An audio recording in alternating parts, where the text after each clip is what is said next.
Hello, welcome. Dear you, welcome to QI Muscle Testing and Stress. You are so welcome.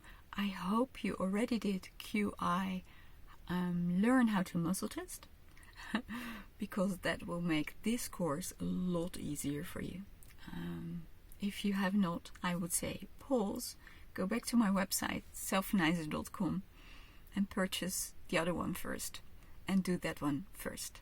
You'll feel much better already after that training, and you'll feel much more capable already in working with the muscle test. This is the next level. You can do this one. It is possible, but I don't think you're choosing the easy way. Check for yourself if you need to do this one first. If you say, yes, but Merel, I'm so stressed, I need solutions for my stress. Maybe first book a balance and then start training and learning. And otherwise, just come along. I'll be calm and I'll be teaching you very clearly how you can muscle test and reduce your own stress and the stress of other people. I made a content table and I'll show it to you. It is also to be found in the private Facebook group that we have with the same name. So if you go to your Facebook and there's the looking glass, and there you write QI Muscle Testing and Stress, then you find the group and you say, I want to participate, I want to join. Then I get a message and I let you in. So that's how it works. And there you will find a picture of this. I have no clue if you can see this well, but I'll tell you what's on it, so you don't have to be stressed about it. It's what I will be talking about today. Content. Why this training? For whom it is? What is it about? And how am I going to teach you this? Okay. Then the ETR. So that's me explaining to you why I am the person for you to teach you this. Then we are going to do something that's called the Quantum Eye Portal, and that goes with my book. My first book, the orange book, and I just realized that I didn't put my books here. When I made the first videos in Dutch of how to learn how to muscle test and muscle testing and stress, this was in 2020, and I had just published my first book. And now I'm an author of 14 books, of which 13 in English. So if you go back to selfnizer.com and you click on books and English books, you will see them all. And probably when you watch this video, I'll have many more than 14, because there are some in the air, and I think they will, like a balloon, whoop, pop soon, and then I'll be writing again. With the first book, the people that bought it got for free something that's called the QIP, Quantum Eye Portal. In the quantum field, we are all energetic beings. In the quantum field, there's this best version of us, the happiest, the healthiest. And this portal, this way of setting intentions and tapping, we free ourselves from blockages, and we open ourselves for the energy that wants to flow through us from the quantum field, so we can become our quantum eye, the best version of ourselves. So we will be doing that. And for doing that, we need to do the PACE. And PACE is 4 exercises from Brain Gym, in which I'm also an instructor. Like I am in stress release, this is all about stress release, and like I am in Touch for Health, the other course is all about Touch for Health. Yeah, I hear you think, or at least I think, there needs to be a video on Brain Gym as well. I agree. Maybe that's one of the balloons that want to come to me. I'd like it. I'd like to be inspired to do a training on brain gym. Let's see how we will do that. Okay, but let's go on. The pace. So 4 exercises to get into your shape, in your rhythm, your pace of learning, where you learn best.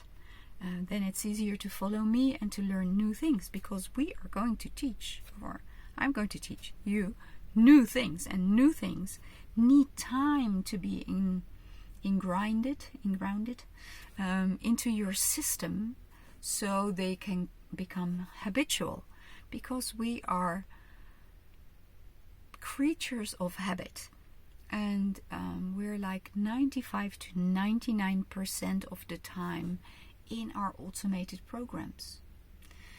And that's a bit a problem, because we didn't program the programs. Our parents did.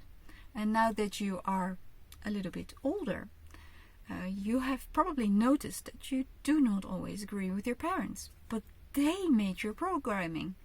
And it is subconscious or unconscious, which means you have no clue whatever is in there.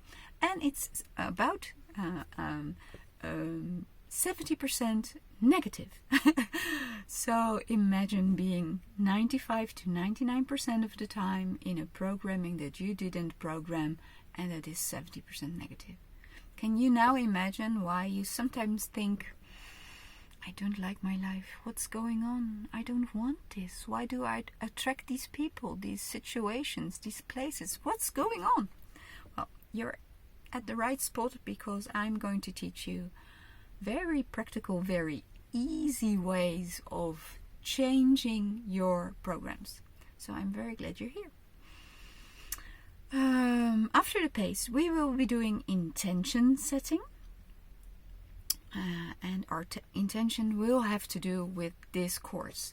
And it will have to do with muscle testing and stress, and learning it in a very easy way, so we can have access to it all the time. And then we're going to tap the 5 elements. We first tap the reversal, so we're going to take the sabotage out, because if you have sabotage, there's a very big chance that you'll watch this video once, maybe not entirely, and then never go back. So that's a pity. You just threw away money and time and a very good chance to have a very beautiful life. But your ego said, don't go there. This might change your whole life. I'm very used to this life. I don't like it, but I'm used to it. So please don't change anything. So I hope you make it at least past the Quantum Eye portal, because then you have a big chance of staying. Okay, after the tapping of the 5 elements, this is a Chinese system, we do chakra activation. Then I tell you a little bit of the history of wellness kinesiology, this stress release. I'm going to teach you a small part of stress release 1-2, which is the first course, and a little bit more from the others. And there's number 3, and there's a 4. There's even a 5th, but I'm not a trainer in that. And there's a training that's called energy centers. It's about chakra, and I'm a teacher in that as well. So it's because I'm a teacher in this that I can make this video and share it with you. And I'll speak a little bit about Wayne Topping, who is the creator, the author of Wellness Kinesiology. And he's my teacher in this. And he talks about 2 different kinds of stress. The stress that makes you happy, like being in love, or the stress that makes you stressed and depressed, or nervous, or ill, or all of the above.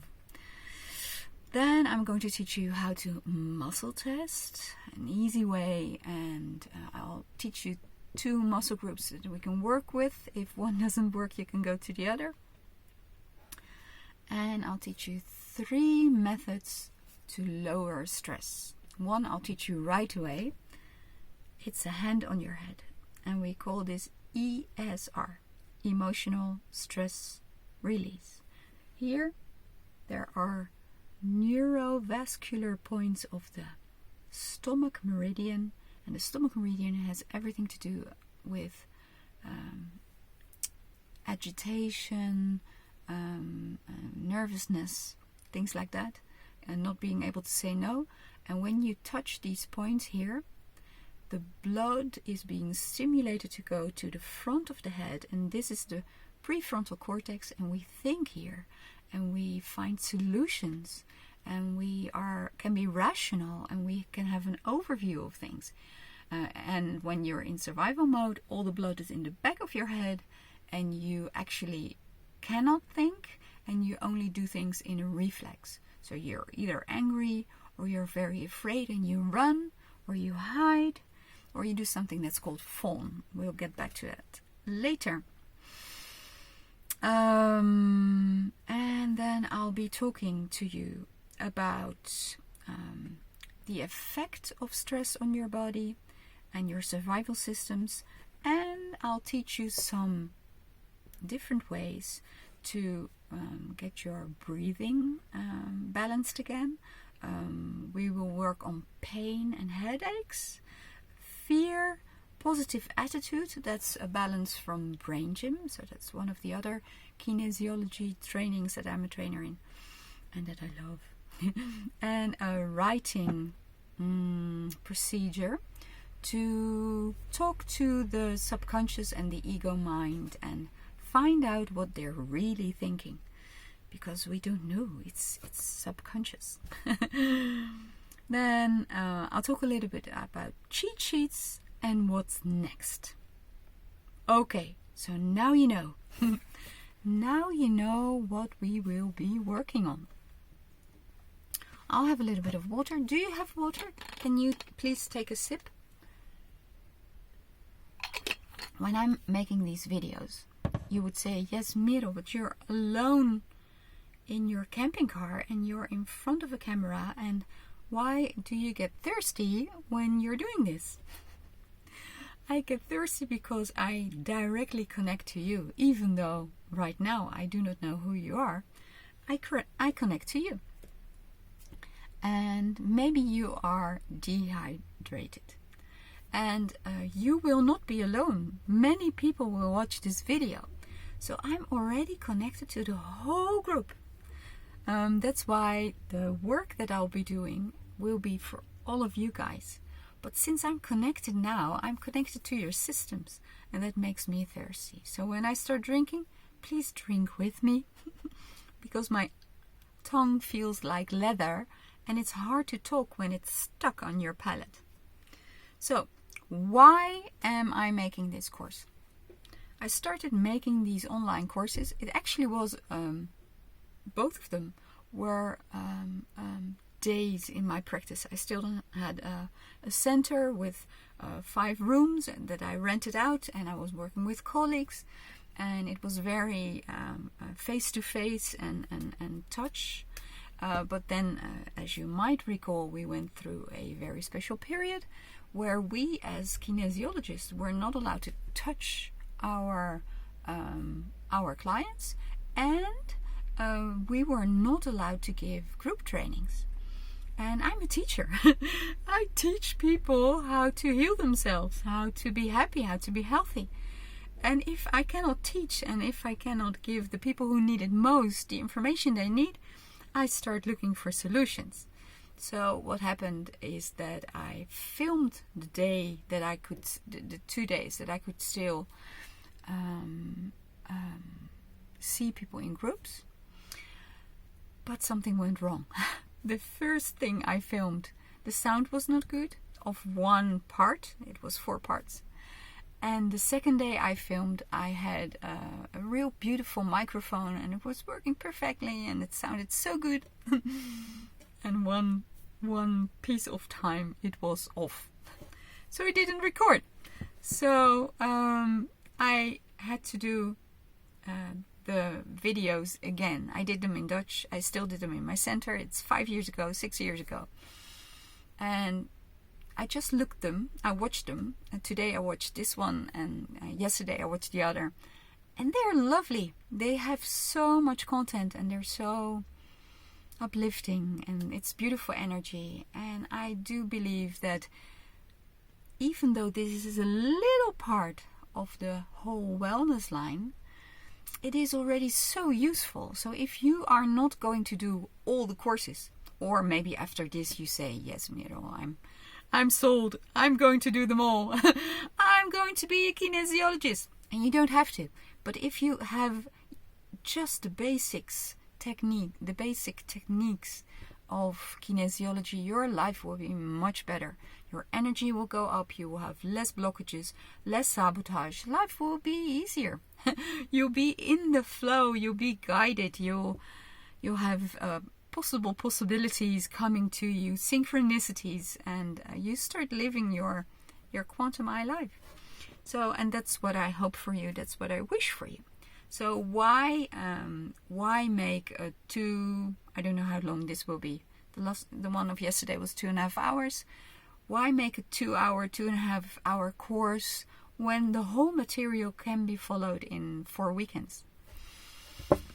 Because not everybody has 4 weekends. Because not everybody has the money to do it for 4 weekends. And maybe you just need it right now, and nobody is giving the training at the moment in your country or in your language. So I believe this is a way that is very practical. You can do this from the safety of your own house, or maybe your office or your school. Watch it with your partner or with a friend, or maybe with a child, with your mom, and do this together. Learn together. You will see it. It can be a lot of fun. So I think it's a good idea to have short trainings. 2.5 hours is short if you compare it to 4 weekends. And you can pause at any moment. If you say, Merel, we've done so many balances. I'm tired now. I feel my body is processing everything. I'm going for a walk with my dog on the beach or in the woods. Very good idea. Then you integrate it all. Or I'm going to lie down and have a little nap. When you sleep, it's like what I'm doing. I'm putting all new information on your computer. But if you do uploads on your computer, you need to turn it off for the computer to process it. We are not computers. We are not artificial intelligence. I've never said this in a video. We are humans. We are bright consciousness directly connected to source with love and light. But still, we need to process things as well. So if you need to take a nap, take a nap. And then come back and be refreshed. Please start with the pace again, and then you can follow better. So, and you can watch these videos many times as you like. And you could also put it very softly with headphones on, please, with a string. No microwave energy in your ears.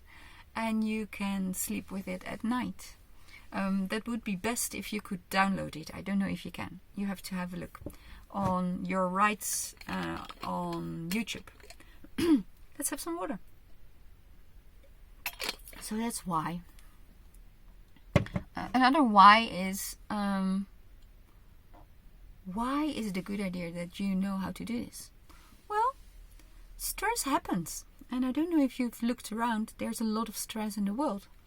And would it not be lovely if you could stay centered, calm, not be swept away with every sign of the news that you get, but just be centered and follow your own path and follow your own heart and follow your own joy and your bliss? Would that not be nice? Would life on earth not be better? And I do believe that if we all raise our consciousness, life on earth will change and will be better and will be kinder, and we will create a beautiful, beautiful planet. So that's the big why. For whom do I make this training? Well, for you, apparently. And for people that want to learn, for people that are sick and tired of the way their life is going or the way that their body is reacting to all the kinds of stress and triggers there are. and who say, I need tools, give me tools. I want to be able to heal myself. I want to feel good, and I've tried talking to myself head down, from the head to the body, and it doesn't work. No, it doesn't. The speed from the head to the body is 40 bits per second. The speed of the body up to the mind is... Oh, this is interesting. I'll pause just a second. Thank you so much. I'm very glad you're still here. Someone tried to call me. I thought I closed everything, but apparently if you close your data, people can still call. So I hope this is okay and she understands that I'll call her back when I have the time. I was talking about for whom this is.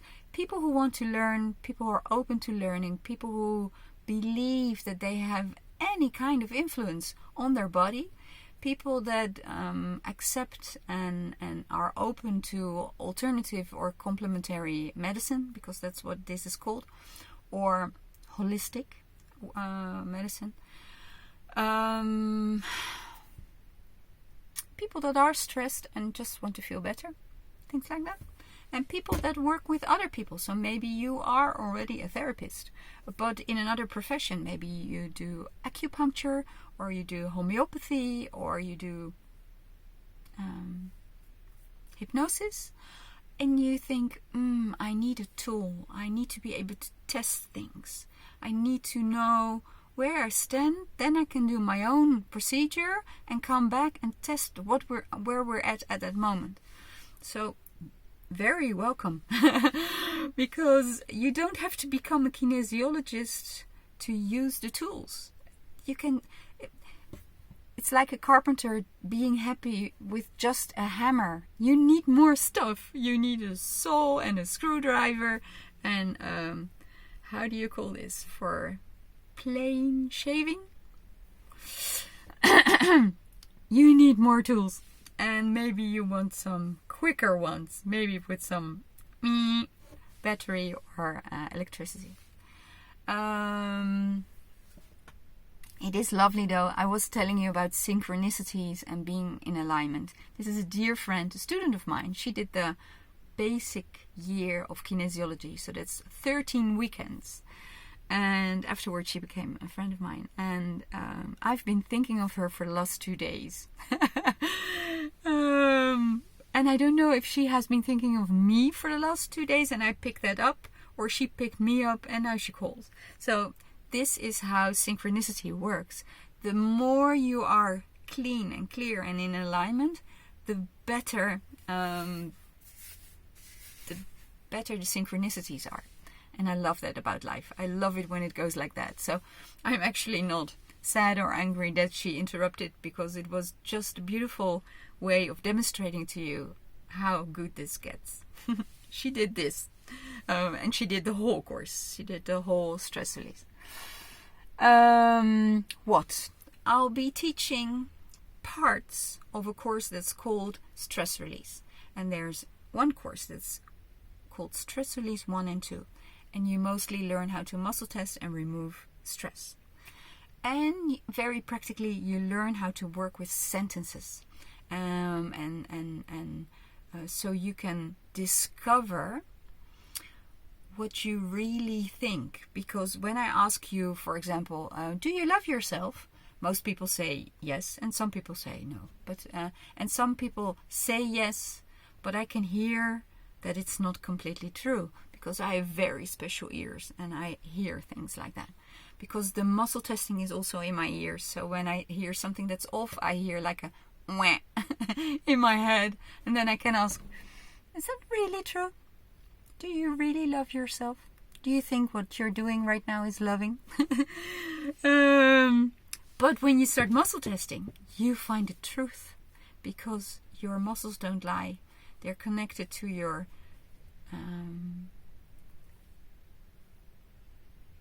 I don't know if you can hear them. It's magpies, and they're making a sound. And normally this means for me that I need to start driving. Sorry, birds, I'm in the middle of a video. It's interesting that I'm being interrupted twice now. you have to do your thing. I cannot go now. This video needs to be made right now. Me back, focusing. The muscle test. The muscles are connected to your nerves and to your brain, and your heart and your brain are connected to your soul and to consciousness. So the muscle test, when you use it well, that's why I made the other video, the learn how to muscle test. When you test precisely, when your tool is well aligned, you get good answers. And when your tests are for the greatest good. Not when they're selfish, but when they're for the greatest good. Then your tests will help you and will show what is really inside in your program. And it might be something completely different than you think consciously. And you cannot know because it's subconscious and it's unconscious and you didn't put it there. Your family did, or your school, or your church. So there might be in your program a lot of nonsense. And we'll find out. In that course, so it's one course that's called 1 and 2. They were 2 and they combined them. So it's called 1 and 2. Then there's a third. And the third we learn how to tap for sabotage, for example. And the 5-element tapping that we'll be doing later on is also from there. It's a little bit adjusted because I got it from another person. But it is the technique is there as well. And then there's stress release 4, and in 4 you learn how to test to all. We call it reflex points on the body and on the head, and then you do a quick screening like an MRI, but with no radiation and no poison that you have to drink. And I just point into those reflex points, and I get information of that organ or of that gland and that part of the brain, and we can balance all those parts of our system, either with emotions or in other ways. So it's very good stuff. I would say I use it almost on all of my clients. I think it's very good to get a quick view over how the body is doing. And then you combine it to the complaints of the client, and then everything falls into place because they seem all loose things, but they're not. They're all connected. And then you do one correction in kinesiology, and the whole system balances. It is wonderful. As you can see, I love my job. And how will I be teaching you this? And there's another training to stress release, by the way. It's called Energy Centers, and it's about chakra and how they are connected to emotions and to glands and organs and systems, and how we can get that energy going. So lovely as well. I love teaching that. I won't be doing any of that in this course, although we do work on chakras, but it's an energetical way, it's a different way. There are many ways to do something right, and as our teacher from Belgium says, kinesiology is deceitfully simple, because it's so simple, and what you're doing, it's like a child could do this. But the effects are so big and so huge. So that's the deceitful thing. Can anything that easy have such a big impact? I have clients come to me and they have a real big problem. And they have been to all the doctors and to many therapists. And they have this problem and they cannot solve it. And then they come to me and I do something, and in 1 hour they feel balanced and well. And they say, yes, but how is this possible? I have a very big problem. How can you help me in 1 hour? And that's, I think, the power of kinesiology. A very strong thing in the kinesiology is that we work with sabotage. Because you can go to all the caregivers in the world, But if your deep programming says, I need to be ill, I need to have this problem because it's part of who I am, I cannot let go of it. For example, people that do not say that they have diabetes, but they are diabetics. They become it. Or children that don't have dyslexia, but they are dyslexics. So it becomes part of who you are. Then it's awfully hard to let go of a problem because it has become you, part of your identity. And we work on that. So if you are no longer attached to it and you realize that you are still you, or even more you, without the illness or the problems, then you can let go and you don't need them anymore. So if you understand why you got it in the first place, then you can let go. I will go with you through how you muscle test and what it means, a strong and a weak test, and what we can do to lower the stress. And I'll teach you in probably like half an hour. Are you still okay? If not, have some water. I'm going to tell you why I am the person to teach you this. I would say that my internet is still on. I'll have to live with that. Because, how, why? 2 days ago, I made a long video, over 2 hours. And I was worried that I didn't have enough battery. So I wanted to have a look. But to have a look how much battery there still is, you have to go out of the camera. If I go out of the camera, the video stops. And now I know that with a special tool, it's called CapCut, you can glue the two together and you have one video again. But I don't want to. So I hope I'm not being disturbed a lot because it costs me my focus. And it's very interesting that I just did it off, but I had to put it on again for my computer to work. I live in a camper van. I'll talk a little bit about me. I'm Merel Slotboom. I'm 57 years old. I have been a kinesiologist for 25 years.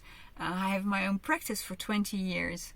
I've been a Touch for Health and Stress Release instructor since 2008. We're now 2026, so that's 18 years, I guess. And a brain gym instructor since 2012. I'm a mom of 3 kids.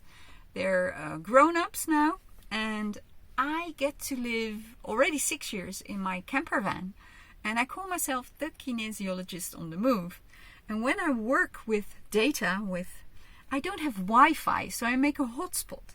And that's what I just did because I had to know what the cheat sheets look like in Dutch because I have to make them in English. And I had to make a private Facebook group for us, for you, and for me to share things with you, and for you to come to the group to find new friends who are on the same path and share the protocols you did or your successes and ask your questions. So that's why the group is there. And probably I forgot to turn off my hotspot afterwards. So that's not handy. Luckily, the phone is on getting electricity, because with a hotspot on, it goes a lot faster. I hope all goes well. I don't want to go out. I don't want to do the CapCut thing again. It was very difficult. It's very difficult when you don't have Wi-Fi. The app is not difficult. It's very easy. Since I'm a trainer in these 3 courses, I'm allowed to make these videos. Otherwise, you're not. So I'm very glad that I am, and I still every year do my updates. So I'm a nicely updated trainer, and I'm still allowed to give you this information. Kinesiology came into my life when I was 22. I was studying Italian language and literature. I had to do a very, very hard exam on very old literature, and I was so blocked. I used to be dyslexic, and I was reading about 6 pages per hour, and it was a book like this. And all my fears were triggered. I was afraid that I would fail the exam. I was afraid that I would not be able to finish my university, and what was to become of me. And then I got a new neighbor, a woman, and maybe she was an angel, I don't know. But she said, let me help you. And she let me cross crawl. We'll do that later on. Cross crawl. And she pushed my arms and they went down. And then she let me do this. It's a homolateral movement where you move your arm and your leg on the same side. And it was a strong test. And she said, oh, you're not integrated. You're homolateral. You're still like a baby that is in one hemisphere and then moving the parts of the counter one. But you cannot do both. Did you crawl as a baby? I said, no. I was on my behind and I would move like this. Yeah, that's a homolateral movement. I get it. So she tested my letters. Most of them were off. And for 3 weeks, she let me cross crawl and make big lying eights and with the letters in it. So you know the belly of a letter, on which side it is written, and the flow of the writing. And this helped me to ingrain the letters into my system, and the cross crawl pattern. And when you have that, it's not very easy. It's much easier to learn new things and to automate them. With the left brain, you learn little steps. That's why I'm giving you little steps. And then when you've mastered them, you can write them away to your hard disk or your hard drive on the other side, on the right-hand side, and it's all automated. But you do need to have access to both hemispheres, and they need to be connected through the corpus callosum, which is like a thick wire between them, because they're two parts. They do not connect. You need the bridge. But if the bridge is blocked, you're stuck in one or in another, but you'd never get them to connect. And that was my problem. And I worked with her. I went from 6 pages reading to 12. I got the exam, and I, in the end, actually also finished university writing a thesis in Dutch and in Italian. So now my life could begin.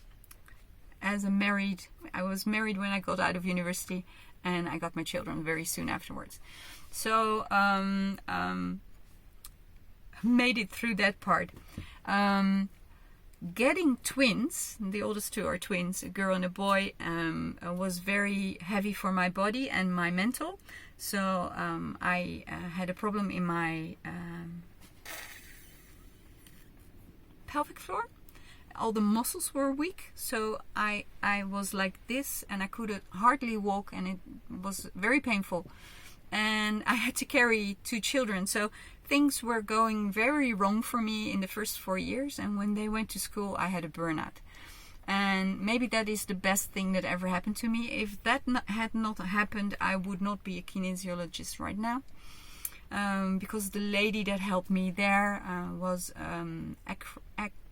acupuncturist, and she helped me with needles and Chinese herbs. And then at the end, when I felt better, she did a SWOT analysis with me. So strengths, weaknesses, opportunities, and threats. And in my weaknesses, I said dyslexia. And she said, no, it's in the wrong list. It's an opportunity. And I thought she was crazy, and I didn't like that she said it. She said, yes, but I see you work with children who have this problem, or ADD, ADHD, autism, and you understand them, you can work with them, and you know that they're special, they're not a problem. They're special and they need some attention for their systems to work together. It's an opportunity. And she said, what did you do to overcome it? And I told her the story of the neighbor. And she said, oh, that's brain gym. I said, brain gym? Yeah, that's brain gym. It's called kinesiology. For all these years. I think I was 32 when I went to her. So it's 10 years later. And all the 10 years, I didn't know what the name was. And she said, oh, somebody's giving the course or giving Touch for Health. It's close. It's kinesiology. And she gave me a paper with the number on it so I could call. She said, I'll phone for you. So she phoned. She said, I have a new student for you. And she inscribed me into the course. So that's 2001. That's how I started. And it's 2026, 25 years later, and I have not stopped. As you see, I'm still doing it. I'm still studying it myself. And I like studying broader. So not only kinesiology. I like to know what we can do as humans in a natural way to be healthy and happy and to create our best possible lives. So if you do not yet follow me on any of the social media, please go to your preferred platform and follow me there, because I have a lot of information to share, and not only on this video, on a paid video, but I share a lot for free. So please go there and check it out and follow me and be inspired. Be inspired and have some water. So yes, that's 25 years of kinesiology. I've helped many people, thousands, and trained many students, many of which who have become kinesiologists right now. My youngest son is becoming a professional kinesiologist like me. He's doing the same 4-year school in the Netherlands. It's being seen as a real profession. Here in France, it's not. When you're a kinesiologist, you're under no law. And we are. I have to train every year, do many days of schooling to stay a professional kinesiologist. And I think it's nice. We're all at a very beautiful high level. And people who have a special insurance in the Netherlands, they get, so it's an insurance for alternative and complementary medicine. They get a part of our invoices back, so that's nice. Yes, I'm just very happy that I'm a trainer and I'm a therapist in this way of working. I think it's very practical, and all my clients, I teach so many basic things so they can keep themselves balanced. Because the more balanced they are, they only have to come to me with the difficult things. And I like that. I put my Sherlock Holmes hat on and I go and search with the muscle test for the root cause of the problem. And then I use the muscle test again to find the solution to the root cause. And sometimes it's something of stress release, sometimes it's a 14 muscle balance of touch, or a 42 if it's all about the posture. Or maybe sometimes there's an allergy, or they need supplements, or they need to change their food, or the way they move, or drink more water, or have some sea salt. I'll have a little bit. I just put some grains in my mouth, and then all minerals in my body will be added. So I have a good level of minerals in my body. I need a lot less water when I take the salt as well. You can do this too. Get good sea salt. I think that's enough about me. Yes, I'd like to go with you to the Quantum Eye portal. Let's see if it's easy for me to access my books. They're here. I always say it's in the cellar, but really underneath the table. When you live in a camper van, you need to be creative with your space, which I am. So let's see if I can do this in one take. Yay. These are I think my English books. Yes. my English books. So, and there are some Dutch in between, but these are 14 books together.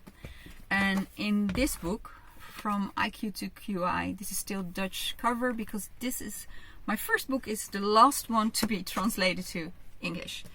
Last month I've been working very, very hard to translate these. This is a series: Deprogramming, Heal Yourself, Heal Others, Heal Your Potential. So with QI, Learn How to Muscle Test, and QI, Muscle Testing and Stress, after having done this course comes with an online training. You are ready to go to this one. Because you'll be much more secure in it's precise in the testing to where the root cause is of the trauma under your triggers.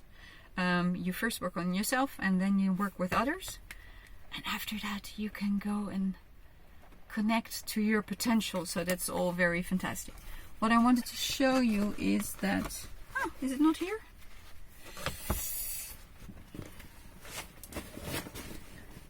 Oh, here it is. Yeah. Love, Help, Heal the World. This book, my 11th book. In here is also the Quantum Eye Portal. So you either have this one or this one. For now, in English, you only can choose this one. This will come later. And you get to work with the Quantum Eye Portal. And we are going to do this. When you do the Quantum Eye Portal, you do it for becoming your Quantum Eye, so the best version of you.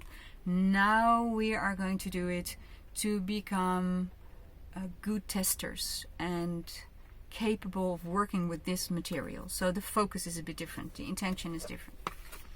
I'll leave the books here in case I need them. So, for the Quantum Eye Portal, we first do the pace. So that's the 4 exercises of brain gym, drinking water, because we are 70% water or more, and our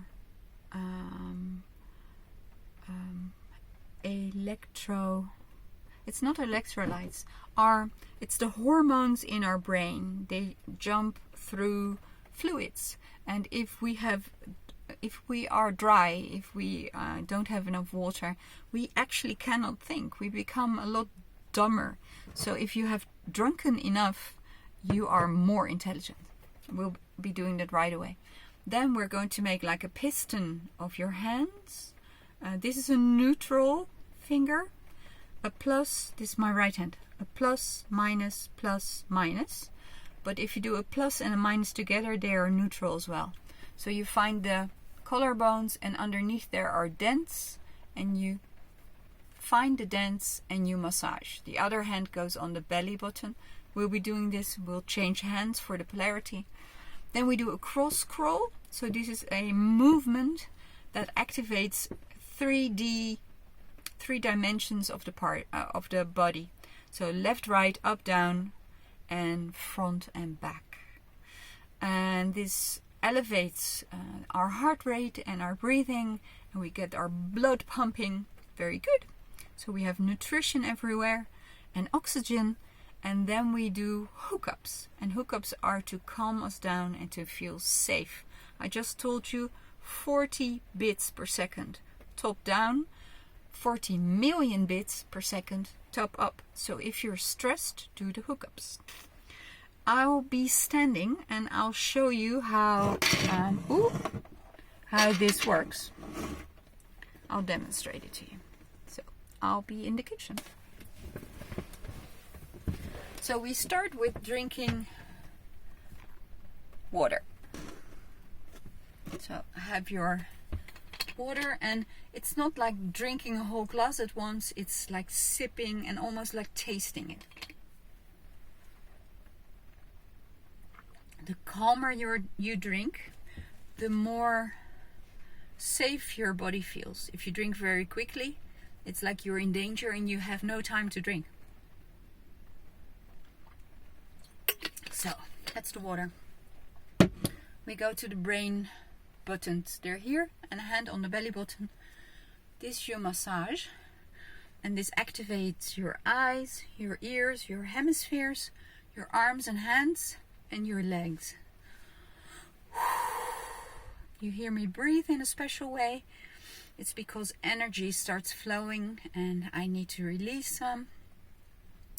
You can, if you like, move your eyes in the horizontal plane, left and right, as you're massaging your brain buttons. Now you change hands, make another piston.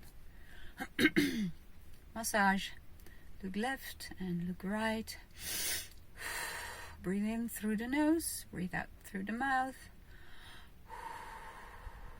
Very good. And now we're going to do a cross crawl. I'll turn it even a little bit more and maybe a bit down so you can see that I'm lifting my leg.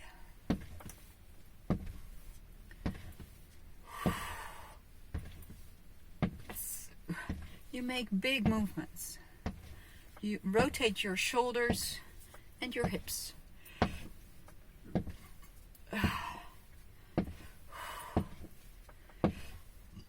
You can do this for a long time, but you do it calmly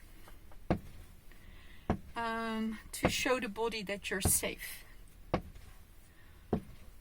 It can be a full exercise. You can even sweat from this, yes.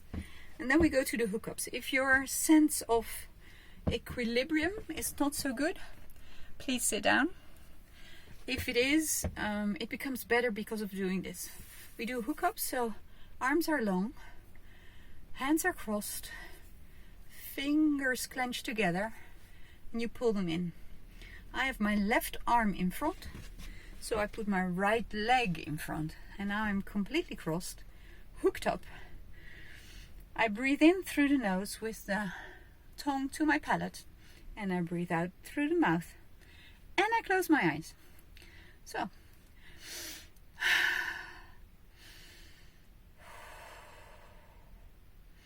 please do it with me.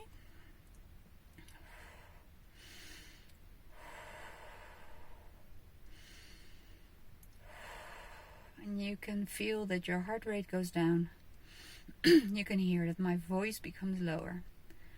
And I'm signaling through my body, to my head, to my brain, that I'm safe. Because if I would not be safe, I would not be standing like this. This is a hard way to fight or to run.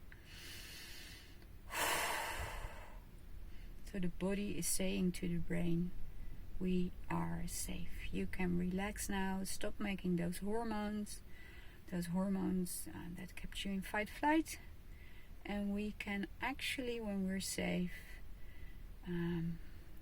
activate the brain and the digestive system and our hormones and the thyroid, regulate our temperature. We become so much smarter and healthier when we're safe. Okay, now you open your eyes, put your fingertips together and open your legs. And I always start moving. And you have a look around. And very often things change when you've done the pace because colors seem more bright. For me the green seems more green now. We've had a lot of rain, so green can be green here. I'm in Brittany, France. Ooh, do you feel you're calming down?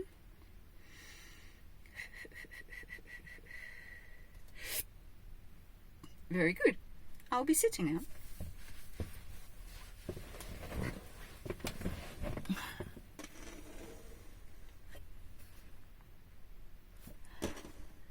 There we are. So this was the first part of the Quantum Eye Portal.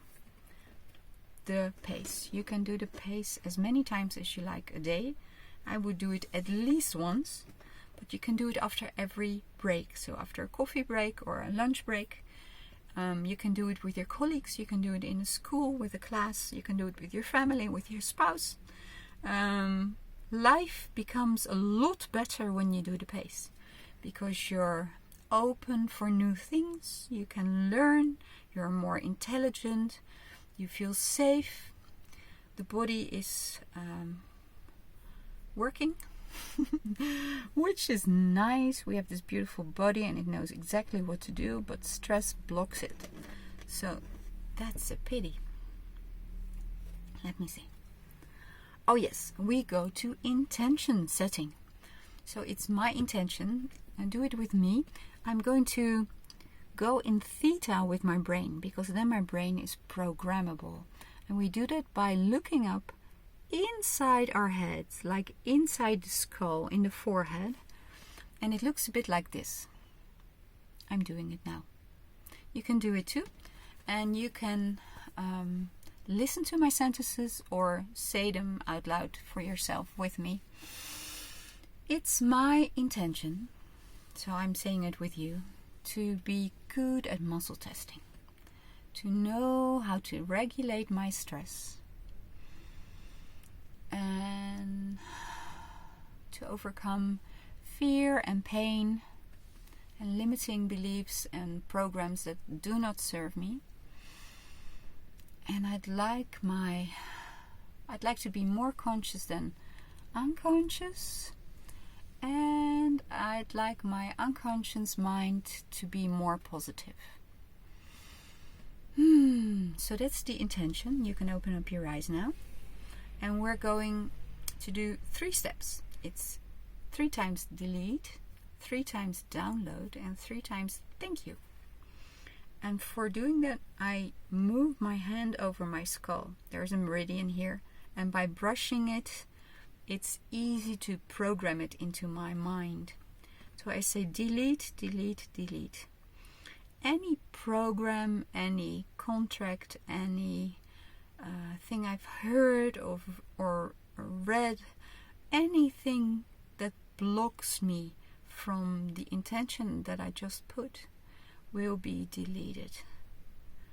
Thank you. And now we do the same for downloading. So you do this over your skull, and I download all the skills, all the talents, all the energy, all the love, all the light, all the support, all the power inside me and around me to reach my intentions of being good at muscle testing and regulating my own stress.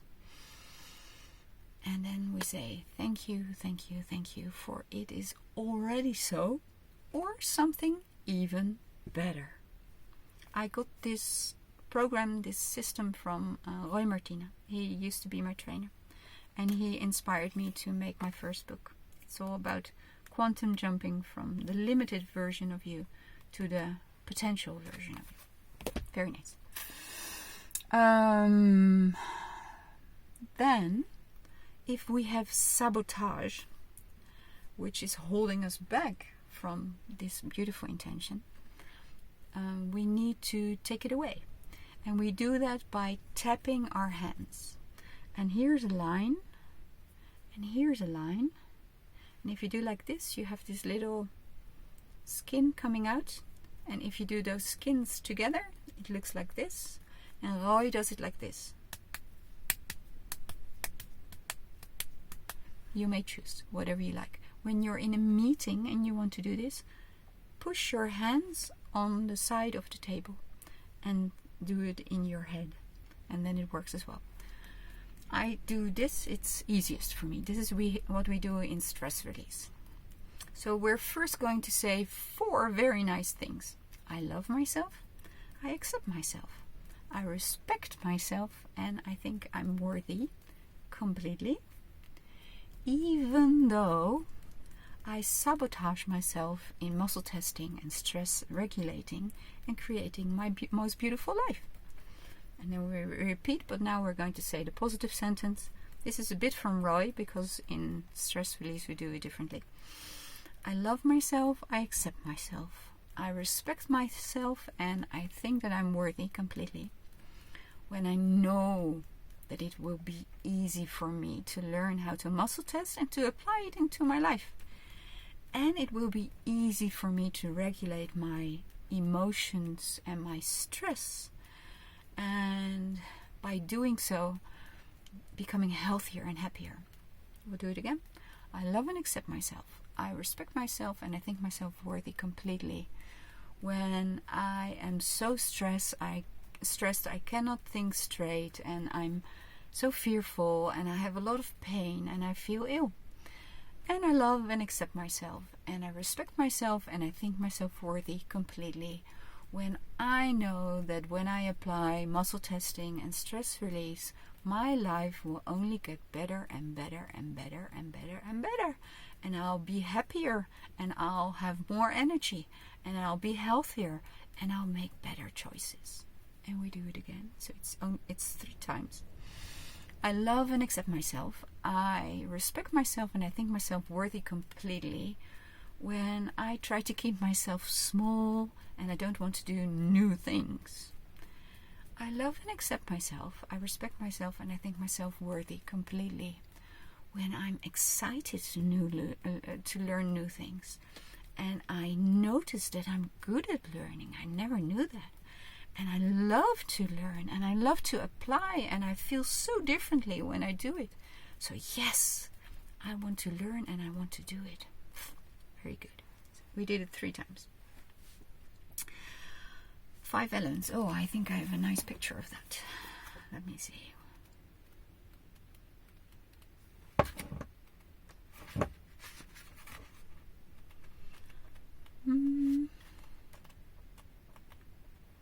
I have to look here. 5 elements. Sound balance. 71.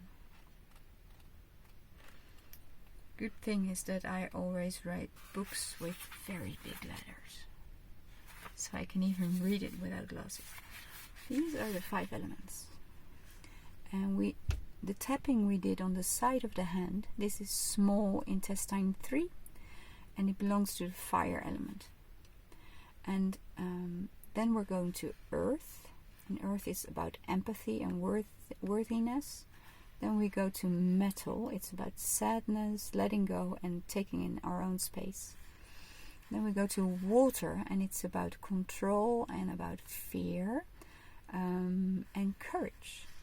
And then we go to the wood element, and it's about anger, choices, frustration, but also the power to do new things. And then we have done the whole 5 elements. We only tap the ones that are on the inside. They're called yin meridians and yin organs.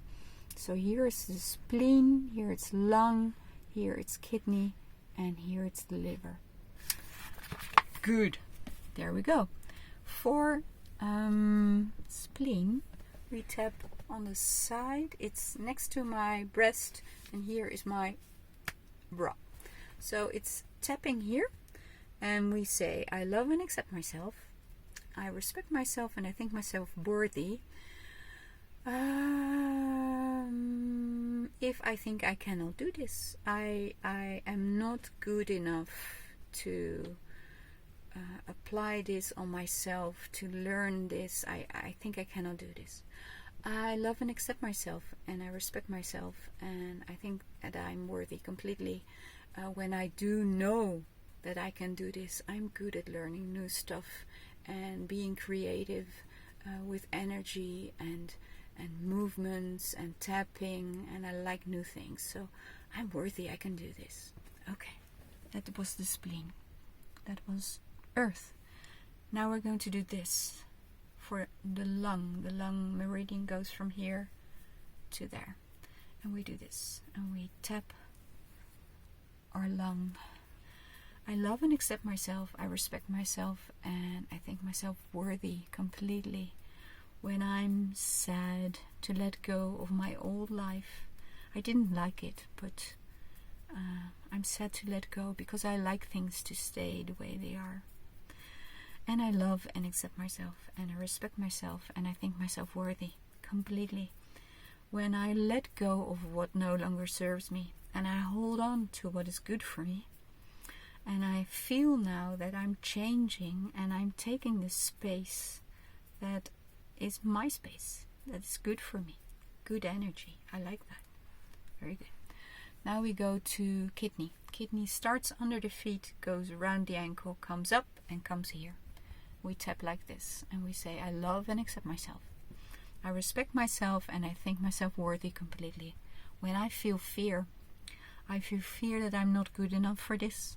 And I fear that people will no longer love me when I do muscle testing and working on myself, because they notice that I change and they like me the way I am, and I'm afraid that they will not love me anymore. I love and accept myself. I respect myself and I think myself worthy completely. When I have the courage to do this, because I've suffered for so long and it's enough. And I think this is not a hard technique. I can learn this and I'm being helped to learn and to practice, and it would be so lovely if I felt better, and I will prioritize loving myself first. And I think when I love myself first, I will always be with loving people. And if people cannot love me for me being loving, then maybe they should not be in my life. I let go of them. I release them. Very good. Now we go to the liver, and that's on the right hand side. And the meridian starts on the inside of the big toe and it goes up and then it stops under the breast. So it's almost like this. I love and accept myself. I do a little bit of this, ear stress. I love and accept myself. I respect myself and I think that I'm worthy completely. When I feel anger, when I feel jealousy, when I feel rage about things that are going on in the world, and I do not really completely know how I can change this. I feel blocked about it. I have no energy to start something new because I'm so angry. And I love and accept myself. I respect myself and I think that I'm worthy completely. When I release this anger and this frustration and I use this energy that I've created for starting new things, and I'm very curious about this training and muscle testing, and how will I feel when I manage my emotions and my stress. Will I really get healthier? Will my body be healthy? Will I be happier? And what will my life look like in 1 or 2 or 3 years? If everything is possible, what can be possible for me? Like Cynthia Sue Larson says, God, show me how good can it get? How good can it get? You can ask that every day. So this was the tapping.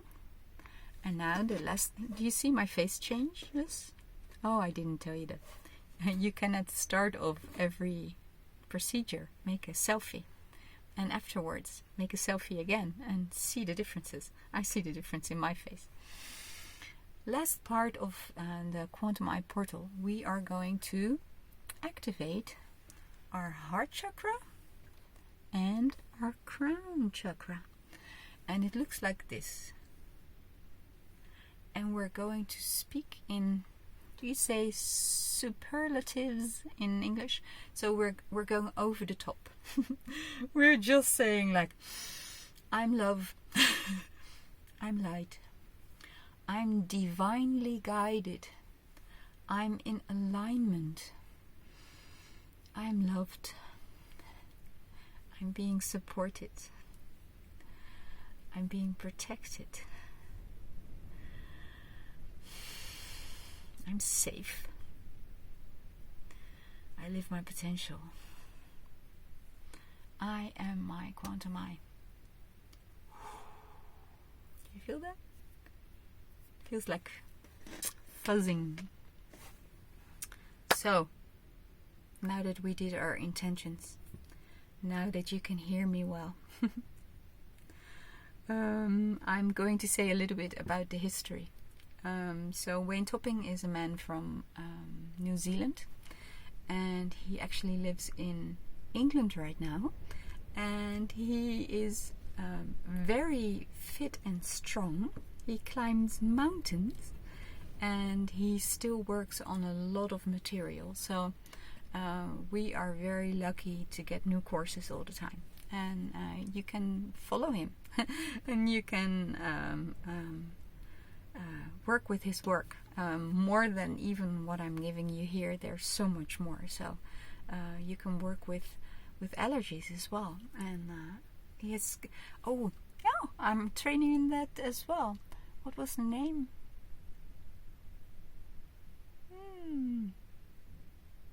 I don't remember the name. There's a very beautiful training for the body, all movements, and then how you can take the stress off of tendons or the joint or the muscle. I've not given the training for a long time. It's somewhere in the back of my mind. It will come back, hopefully. And otherwise, if you're very interested, send me a text. And all his work together is called Wellness Kinesiology. And in the Netherlands, we have a school called Welkin, so Wellness Kinesiology. It's, I believe, 3-year school. The one I did is 4 years. A 3-year school, and you become a kinesiologist in wellness and in touch for health and in coaching. And when we do the meetings for all the instructors to get all the news from Wayne and the new trainings that are coming, we go to them, and they keep us posted. And when we need material, I show you my very, very, very old manual of Stress Release Part 4. And I believe it is still from 2005.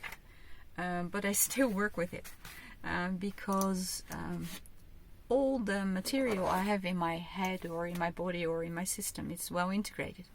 But in Stress Release 4, what I told you about the organ reflex points and the scanning of the whole body, every organ has about 5 to 10 different emotions that you can balance. I don't know them by heart. So this is one of the few manuals that I have in my bus. Everything else I'm doing from the top of my head.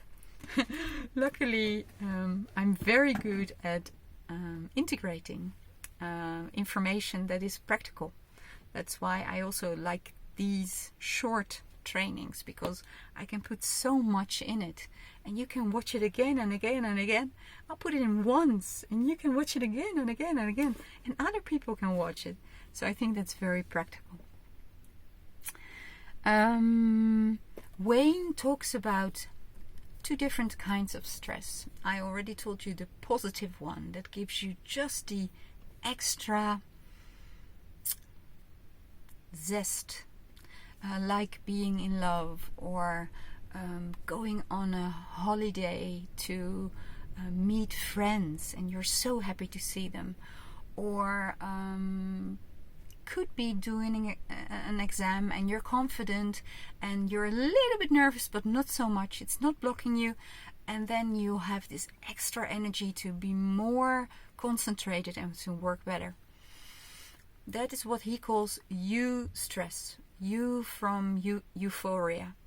So it's positive stress, and this actually makes us more sharp, more aligned, more like that. Maybe sports people, when they have a game, they have this drive. That's very nice, but there is also distress, and distress comes in a couple of levels. And in a way it's a good thing. It's the brain noticing through the senses that something's off. So like I just had 3 things, do you remember? I was being phoned, there were the birds, and then I got a message because my internet is still that made it harder for me to focus and to stay concentrated, because I actually was alerted and I went into fight-flight. Fight-flight comes in 4 or 5 different ways. Fight. So you see a saber-toothed tiger and you get a piece of wood and you try to hit it. That's fighting. Flight. You run, run, run. You hope you run faster, and you try to climb in a tree. And you hope you do that better than the saber-toothed tiger. That's fleeing. The third is freeze. And it's like fainting. You cannot do anything. It's like hiding under a rock. Many people are in freeze. And then there's the fourth, that's fawn. And maybe you've heard of the Stockholm Syndrome. There was a man who hijacked people, kidnapped people. And intelligent way to try to survive is by becoming friends with the hijacker, hoping that he will like you and he will spare you. So that's an intelligent way. Many people in relationships are doing that, and many people that are employed and that have a boss that is not nice and not treating them well, but they're too afraid to speak up because maybe this will cost them salary, or maybe they'll be fired and they need the money to pay the rent and for food and look after their children. So they're in a very impossible situation. They want to speak up, but they cannot. They're too afraid. So that's fawn. And some say feed is also a fight-flight reaction. Some people, when they're nervous, they eat, because feeling nervous you feel in the stomach. That's why we will be working with stomach meridian a lot, and that's also why this works. So either you eat and eat to suppress the feelings you get through the stomach, or you cannot eat at all. It's like, and then you go without eating. That's also stress. It can go both ways. And there's another, overthinking. The ego mind likes to think of all the possible possibilities in which something can go wrong. Nice thoughts. And so you go through all the possibilities, then at least you're kind of prepared and the ego feels more safe. So thought could be, or overthinking could be a way of being in survival mode. The problem is, it's the senses that notice that something is off. It's the amygdala or amygdalae. It's small areas in the brain and that look like an almond. And they secrete hormones that activate the not the kidneys but the adrenals. They're on. So if the kidney is like this, then the little thumb, so the tip on top, is where hormones are being made. In the marrow inside, it's adrenaline and noradrenaline, and on the top, on the crust, the cortex, there is cortisol being made. And cortisol is a hormone that keeps us in fight-flight, that suppresses our immune system. It's being given synthetically to people that have inflammation. And many things happen when we have that in our blood. One thing is that sugar is being released, because to fight or flee, you need glucose in the muscles to hit or to run. Something else that happens is that the digestive system is being blocked because we have no time to digest now. Either you digest when the saber tooth is gone, or you're being eaten alive and digestion is no longer your problem but that of the saber tooth. So that is being blocked. You don't think much. So your brain is being blocked. The whole frontal lobe gets no energy, no blood, no oxygen. All blood goes to the reptilian brain in the back, and the reptilian brain regulates your heart rate, your breathing, and also acting in a reflex-like way. So that's not intelligent at all. Some people, when they're stressed, they become angry and they hit. Some people, when they're stressed, they run and they flee. Some people that become stressed are like in freeze, and others go in fawn. And mostly we react in the same way. There are mothers that would normally flee, but when the danger is for the children, they become very strong and they fight. There are mothers known that have lifted up a complete car to get their child out. So mostly you react in the same way, and sometimes you react in a different way. Very interesting. My fight-flight system just went on. There's a boy on it's like a motorbike, makes a lot of sound. Luckily he went off, and I think he's going to play some basketball, so then it's good. If he's doing the wing, wing, wing, I don't like it. So it is about fight-flight. I told you, when all the blood is here, your blood pressure and your heart rate is being regulated. So when you have a lot of stress, your blood pressure goes up. This is not to please the doctors. This is because all blood needs to be pumped with oxygen to your big muscles in your arms and your legs, because you need to run or you need to fight.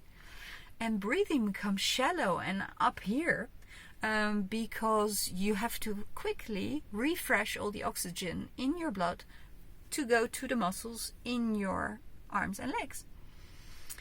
But maybe when I tell you all this, an immune system is being suppressed. So if there's bacteria or other things or inflammation going on, sorry guys, we cannot work on it right now because we have an urgent situation and all energy is required for survival. So that's where all the energy goes. Do you recognize that people you know, or maybe yourself, are suffering of things like what do you call it? Hyperventilation, saying breathing very high and shallowly and not being able to breathe to the belly. That's a symptom of being in fight-flight. People with irregular heartbeats or high blood pressure, that's a symptom of being in fight-flight. People that have elevated levels of sugar, glucose in their blood, that's a symptom of being in fight-flight.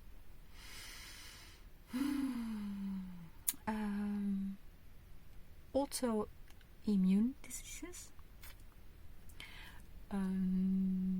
problems in the digestive area. When you're in fight-flight, this is all blocked. It cannot heal itself. There's no energy.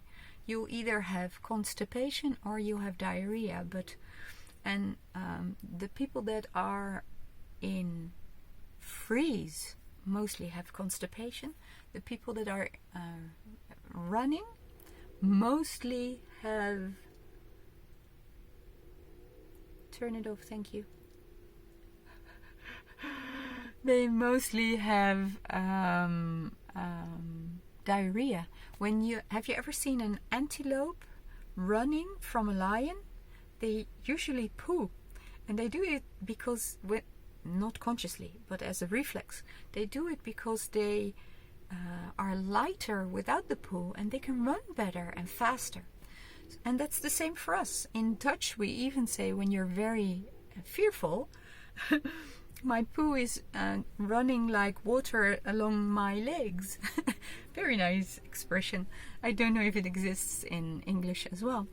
But now you get the point. So many of things, symptoms that we now call illnesses, are actually reactions of the body being in survival.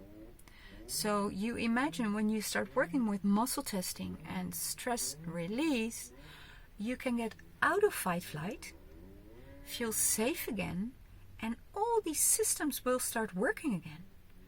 And it seems like you're miraculously healed, which you are, but it's only the body returning to homeostasis, to its normal, natural state. A body that has no stress just wants to be happy and healthy. And if it gets all the nutrients that it needs, so the proteins and the minerals and the vitamins, we should all be happy and healthy. That's why I'm so much pushing, or I don't want to say it's pushing, but I want to give people a chance to learn this material so they can become again the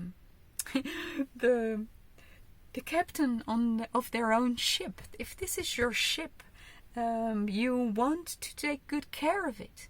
Of course, you have to cross seas with oceans and waves and currents and winds, but you set the sails and you say we're going in that direction, and then you go.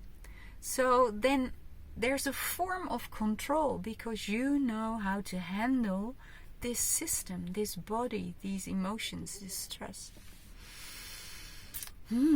Are you already a little bit curious how we're going to muscle test? Because I think we're almost at that point now. Let me check.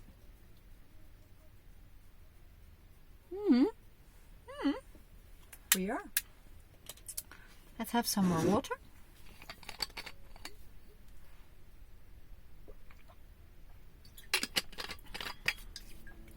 I will first explain a little bit about muscle testing.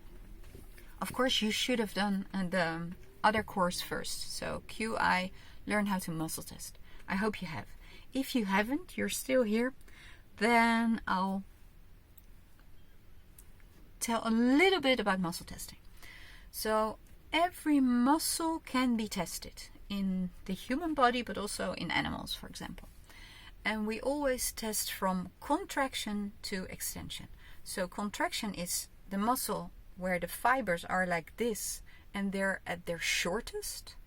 And extension is going to the longest. So if I want to test this muscle, it's called the deltoideus anterior. We say this in Latin. All people that work with muscles know the Latin words all over the world. I think even Chinese people know how to say this. So maybe they pronounce it a bit differently. So we all understand each other, and that's a good thing. The Latin words mostly say something about the location or what the muscle looks like. So this is the big delta muscle because it looks like a D. It looks like a D. So, and this is the front side of the delta muscle. So it's called the deltoideus anterior, and anterior means on the front side. So it's almost like a tom-tom or a navigation program. The muscles are very clear where they're at. So I have these big muscles in my legs, and they're called quadratus femoris. And quad means four, quattro, four, because it's 4 strands of muscles in the upper leg, and femur is the bone of the upper leg.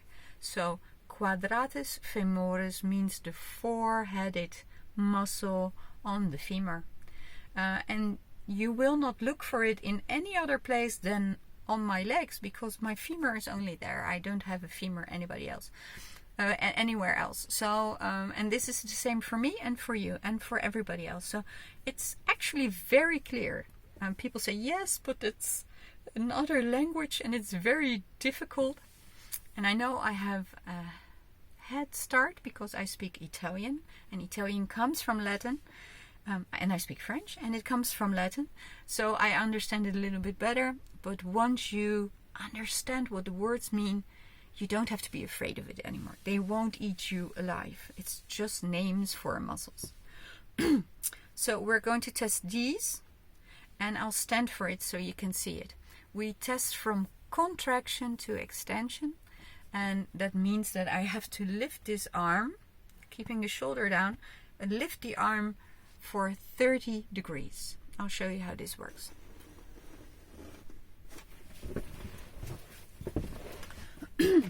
So, this is the normal position, and if I put the arm in 30 degrees, it's more or less like this. When you're working with a very tall person and you're small, you probably want to raise your arm higher so the tall person can touch your arm and test. Don't do that. Keep your arm here, because this is the ideal place for the muscle testing of the deltoideus anterior. This is the most isolated position to just test this muscle. When you're going up or higher even, many more muscles in the shoulder joint will be activated, and that's not a good idea. Then you don't know what you're testing anymore. So this is contraction, and if I would go backwards, this muscle on the front is being stretched very long. So this is extension. Now this part is contracted, and when I do this, this is contracted and this is elongated.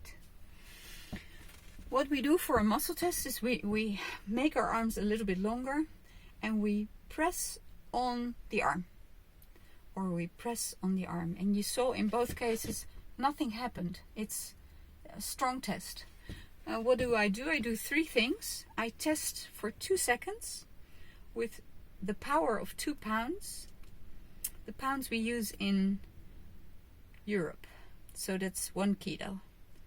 And a strong test doesn't move at all, or maximally moves 2 inches. When it goes further down than 2 inches, then it's a weak test. So this is a strong test, and if it would be a weak test, I would be able to push it down. This is a strong test, and if it would be a weak test, I would be able to push it down. So you can do this for yourself at the moment. Do it on you, and when you're together with someone else, you have to do a couple of other things as well. When you're standing in front of the person you're going to test, make sure you turn away a little bit, so you're not straight standing in front of each other. We have a lot of energy going on here, and when you stand like this, you are very interfering in the energy, and maybe that's not a good idea. So stand a little bit like this. I'm right-handed, so I would hold the shoulder of the other person with my left hand. I do that to make rapport, to make connection, and I do that to stabilize the other person. If I would just be pressing the arm, and the arm is very strong, and the person tries to keep the arm very strong, I could even push them off their feet. But when I hold the shoulder, they stay firmly on their feet, and I just push on the arm, and I will just activate this muscle. Meanwhile, if I'm doing it without the arm, I activate almost all the muscles in the body, and I don't know what I'm testing anymore.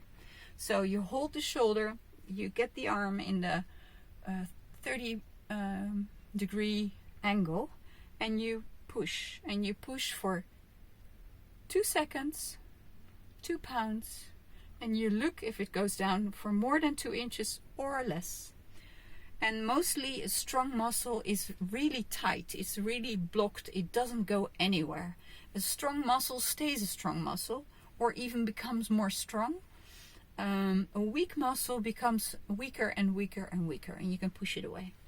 Try to always push with a whole hand, or at least 2 fingers, because you want it to be neutral touch. And if you test only with fingers like this, some people do that. If you become a kinesiologist and you do this a lot, my colleagues, they get a lot of pain and injuries and inflammation in the tendons of these fingers, because it's too much pressure and too much information in just a too little an area. So use a whole hand. Now, if you want to know, if you need to practice, just pause and stop and practice, and then come back, and then we carry on. Now I want to show you what happens if you have a positive thought. Positive thought is what we call eustress, and that makes the body more strong and more vibrant. So if I push, I have a strong test when I think of positive things. When I think of things that make me sad or angry or depressed, or it's just not right, then I push, and I push my arm away, because all energy is going into all the emotions, and I have no power to control that muscle. So I'm pushing it away. If you then switch again to thinking of something nice, you have a strong muscle again. You see? Very good. Please go and practice, and do it on yourself, and do it on somebody else, and have somebody else do it on you.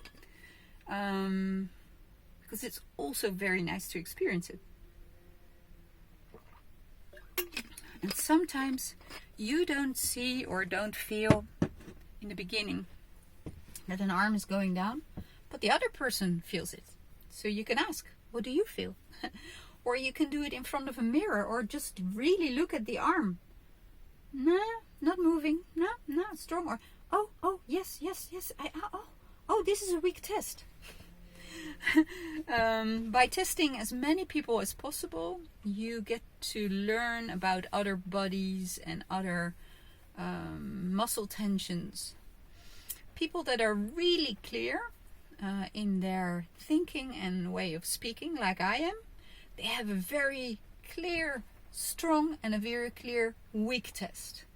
When you're more like, yes, but no, but yes, but no, you probably don't have a clear test.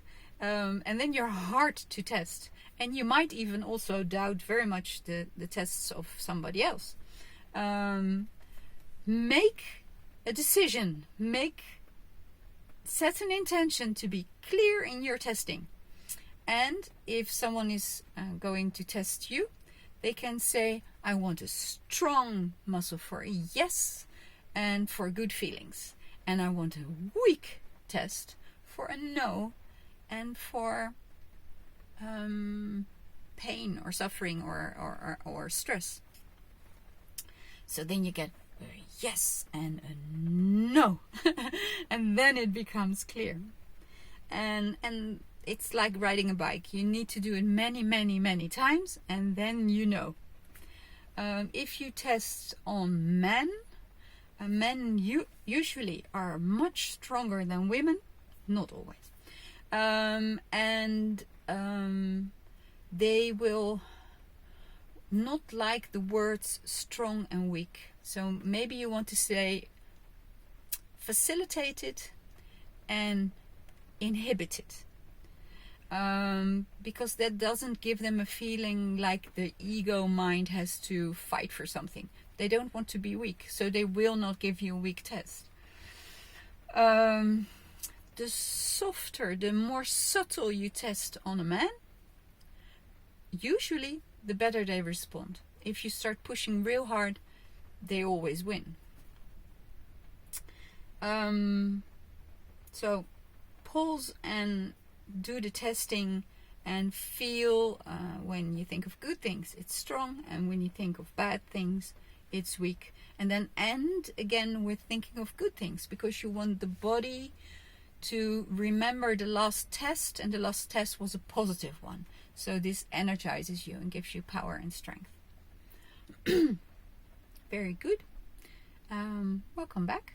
And now I want to show you how to work on the muscle to check if the muscle works correctly. And this comes from Touch for Health. It's in the other video. but I want you to be able to do this. So if you have a muscle test and you test and it's strong, you see my head always tilting when I do it. It's almost like I'm listening if the test is strong. I do it like that. Not everybody does it. So say it's a strong test. The muscle holding this arm up is here under the collarbone, and it's attached to the upper arm. And the first parts are tendons, and then there's muscle belly in the center. If you pinch in the muscle belly, you're signaling to the vertebrae and to the nerve system and to your brain that the muscle is too short. And in order for the muscle not to tear, it will release. It's an inbuilt reflex to save the muscle from damage. So if I have a strong muscle and I pinch, my arm will go down because the signal is, it's too tight, let go. So it lets go. So this muscle reacts very well. I now have a weak muscle. If I do the opposite, so it looks like this, then I'm actually giving the signal to my spine and my nerve and my brain. It's too, what am I doing? It's too long. We have to make it short, make it strong. And then I get a strong muscle again. So what you can remember is that pinching hurts. It's not nice. So it gives you a weak muscle. So if you have a strong muscle and you pinch, you get a weak one.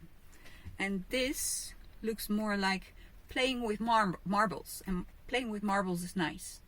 So when you do like this, it's nice. So it becomes strong again. Do this also for the other side. So this is a strong test. You pinch and it goes down. And you do the marble thing and it becomes strong again. And if you have somebody else to test this with, please do it with them as well, and then come back.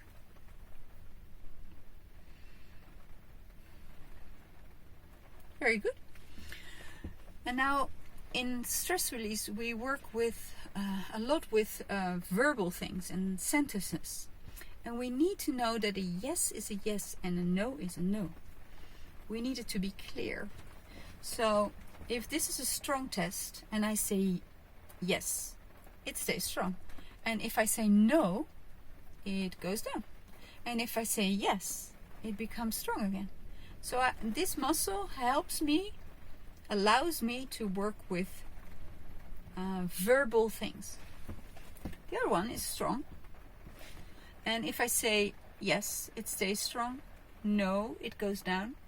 And yes, it stays strong again.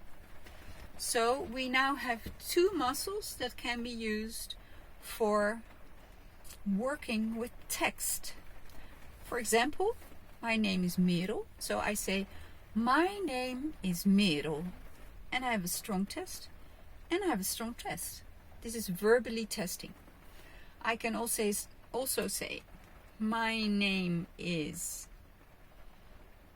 Eric.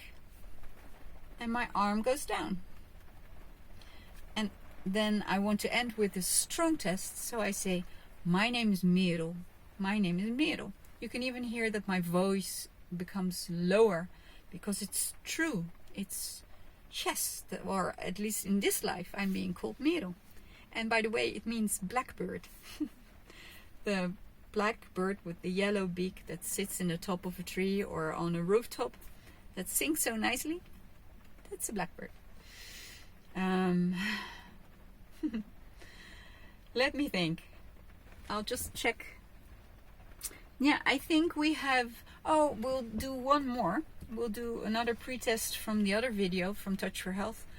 In order to be able to be tested and to test well yourself, you need the right amount of water in your system. If you're dehydrated, your tests become very iffy.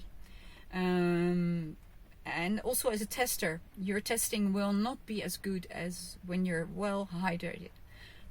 So I have a strong test. If I test, I pull some hair and my arm goes down. This means I have not enough water. So I'll have some water.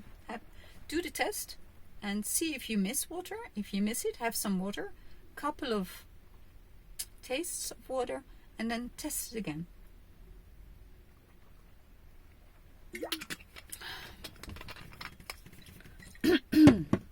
So I have a strong test. I pull my hair. Yeah, it stays. This we do on one arm. If we test for the yes and the no and the yes, we do it on 2 arms. If we do the pinching, we do 2 arms. When you know the other video, most things are done on one arm. So the eyes, the ears is all done on the reversals on one arm. The switching is done on one arm, but the pinching and the yes and the no we do on 2 arms. Because this arm, my right arm, belongs to my left hemisphere. My left arm belongs to my right hemisphere. And we need both to work well in order for us to be balanced and to work with sentences. So now that you know how to muscle test, you just need to do it many, many, many times to feel secure with it and to know that you can do this. We are now going to a correction of stress release, and this is from Stress Release 1-2 of the Wellness Kinesiology program. And I just told you this arm belongs to the left hemisphere, this one to the right, and they need to both be strong. They need to both agree. So, for example,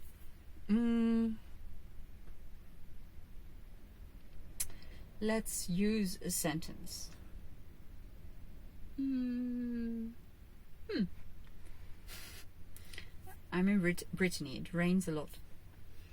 And I'm actually here right now for filming because where I was at a lovely spot at the sea.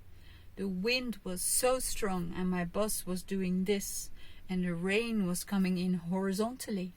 And I thought, I cannot make a video here because there's too much noise, too much going on.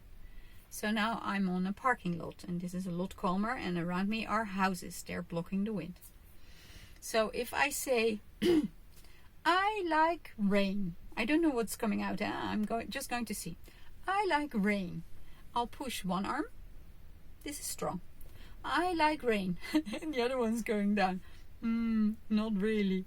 It takes just 2 seconds outside to be wet through your clothes everywhere. So if I want my brain to make up its mind and to agree on whether I like rain or not, I can do a very nice exercise. I can open my arms, and then the right hand belongs to the right hemisphere. Right hand to the left hemisphere, and the left hand belongs to the right hemisphere. And I want my brain to agree on the rain. And you can see the hands as magnets. The right hand is a little bit more a plus, and the left hand is a little bit more a minus. And as magnets, they always want to come together. And it might take some time, but in the end, they do. And when they find each other, I let the fingers fall together and then I pull them to my heart. So now my brain halves agree and my brain agrees with my heart. So if I now say, I like the rain, I have a weak and a weak test. They agree. I don't like the rain. I could do a correction to like the rain. I don't know if it will be strong because it's an interesting subject. It just came up. So we'll have a look. What I just did we call brain integration. And I'm doing this with my hands open like this and pulling it to my heart. That's all that I do. But if you want to take stress away more while you're doing it, you can have somebody touch your forehead, or you touch your forehead and you put your feet apart a little bit, like this. It is as if, we call this pulse lock, it is as if I'm holding my hand here all the time. Meanwhile, I am doing the exercise. Remember to close your legs afterwards. That's just a little extra. And if you want to go in depth for the emotion, you could even hold the emotion mode. So it's the thumb on the ring finger. You do your arms wide and let them come together. When the thing you are testing is very emotional for you, please do it without the finger modes first. And when you've done that for the first time or the second time, you can do it with the emotion mode, and then you go deeper into the emotion. But if you start right away with the emotion mode, sometimes it's hard to get your arms together. It takes a long time. They always finally come together. I have no more clients standing in what practice whatsoever with their arms wide. They all have their arms together. So it will be fine. But it may take some time. And sometimes it's easier to do it with open hands. Now there's the other way of balancing in stress release, and it's when you have 2 week tests. So if I say I like the rain and I have 2 week tests, then I can do another correction, and it looks like this. I put a hand on my head. I could just do this and think of rain, and think of the rain on my bus, and think how the rain comes in horizontally here, because the wind is so strong. So I could think of that and do it like this, and then after some time, and I say I like rain, I like the rain, I have 2 strong tests. So this I could do. This is a very simple one. A hand on your head you can always do, if you have hands. Then otherwise you can do an arm or an armpit. If you don't have arms, it's getting harder. But probably you're then very good with your feet or your legs. If you don't have legs and arms, it's getting hard. But maybe you can imagine someone putting a hand on your head, and then you calm down. The other correction you can do is putting a hand on your head, plus making an X of your 2 fingers and making a circle in front of your face, and your eyes are following that circle. Meanwhile, you think of the rain, or I think of the rain. So I'm doing this, and I'm going in the other direction. I'm doing a little bit more because I felt I could not see it well here. And here I can do a little bit of this, like brushing, and then my eyes can follow again. So I had some tension in my eye muscles looking to the left. Ooh. If I now say I like the rain, it is strong. It's funny what happens. Your eyes have 6 muscles. Each eye has 6 muscles. So you have eye muscles here, here, here, here, and you have oblique. They're in a corner, and oblique. They help you look into corners. And every cell in your body, every muscle in your body has muscle remembrance or memory. And so do the muscles in your eyes. So when you've seen things that had an impact on you, those memories are in your eye muscles. That's why in stress release we do the eye rotations. So we look in every corner of our eye muscles, but we also look in every corner of our brain to remember the stress we have on the subject. in my case, I only thought of the rain we have here in Brittany, but I come from the Netherlands and we have rain too. And I come from the polders, and that's just open area with meadows where the cows feed and the hay is being produced. But the winds there are so strong, and between 12 and 16 I used to cycle to Schoonhoven, which was 12 kilometers further, and it seemed like I always had the wind in my face. Probably it wasn't, but it felt like a lot of the time it did.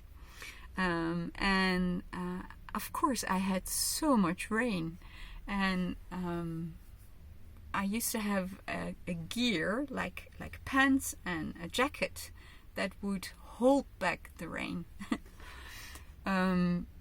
But if you are already completely wet, you don't put it on anymore. And I just saw myself as I was doing this correction and doing this part here where it was blocked. I saw myself dripping of water, being 14 years old and thinking, this is not funny.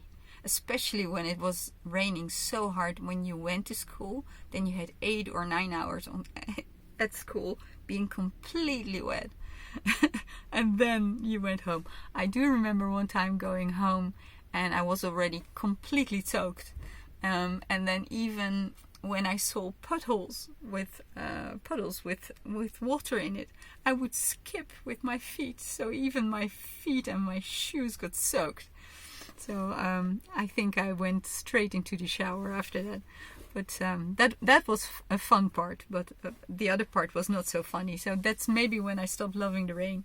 And I know rain is very healthy for the land, and it feeds all the plants, and we like good water as well. So oh, I like rain. I love rain. Oh, I love rain is a little bit too much. For I love rain. We're talking now about I have to come up with subjects to test. You can do it for something else. Maybe you don't like it when it freezes because you're afraid that the road is slippery and that you'll have an accident while walking or with your bike or with your car. So you can do it on your subject. I'm going to do the sentence I love the rain, which is a little bit more than I like the rain. And I'll do it then even with the emotion mode. So I have the emotion mode and I'll test I love the rain. I love the rain. It goes down. Before I did it without the emotion mode, and I said I love the rain, and I had I love the rain is strong. I love the rain went down. You see that the emotion mode gives an extra layer of information. So I now have 2 possibilities. I can not use the mode and do the brain integration. This was, by the way, very nice. There are 2 boys with mopeds now. And they had walked by and they didn't have them on. And now they're further away and they put them on. So thank you for arranging that. So if I now say I love the rain without the emotion mode, I have 2 strong tests. If I now test I love the rain with the emotion mode, I love the rain, I still have 2 weak tests. I can do the correction I just did of eye rotations while holding the emotion mode. So I can put a hand on my head for stress release, make the cross, and make a little circle in front of my eyes. And I just think of loving the rain. I hear the song in my head. Oh, but it's negative. It says, I can't stand the rain on my window, bringing back old memories. Yeah, it's I think Tina Turner.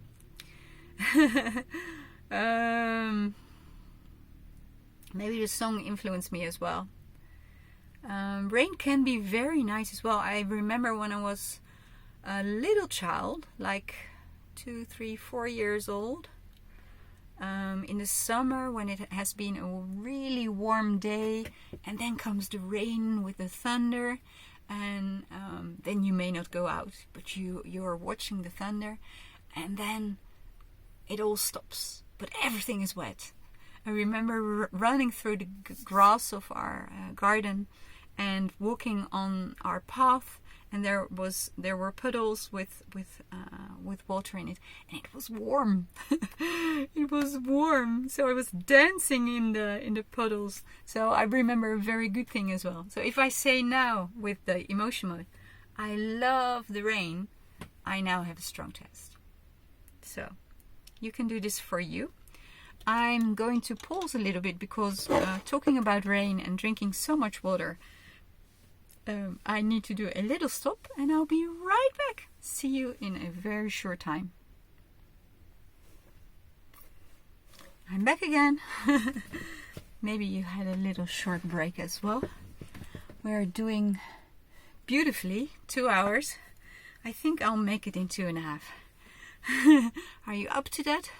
Or otherwise you pause now, run outside, have some fresh air, or maybe have a little sleep, and then come back for the rest. First do the pace then, so you are able to follow me and to hear me and to learn again. We are now going to do a protocol that comes from Brain Gym. So this is not stress release, but Brain Gym, and it's called Positive Attitude. Do you know how sometimes you have a feeling and it's almost visceral? You can feel it in your body. And we're going to work on that. So in Brain Gym, we always work in 5-step protocols. So the first step is always do the pace. The second step is have a goal.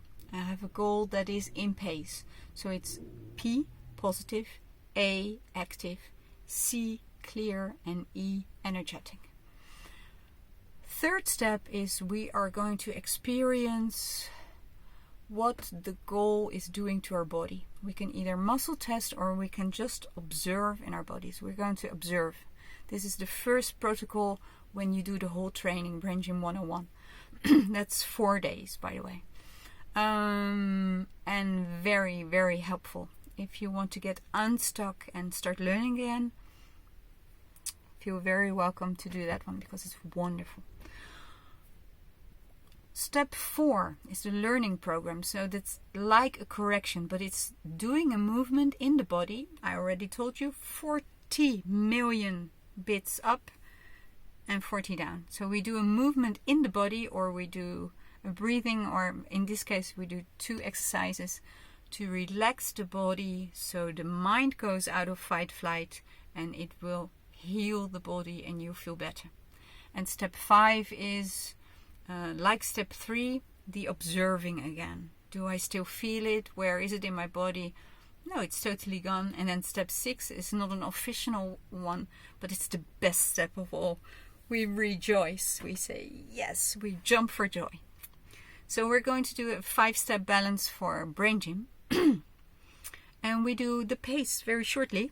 And that's also a very good idea because I think I've been speaking a lot and you've been getting a lot of information. And doing the pace will reactivate your potential to learn. So have some water.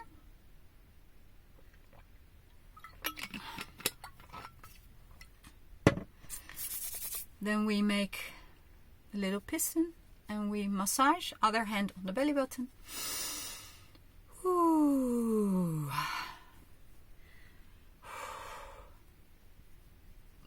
Very good. I'm very proud of you. You're still here. You made it. You made it. Change hands.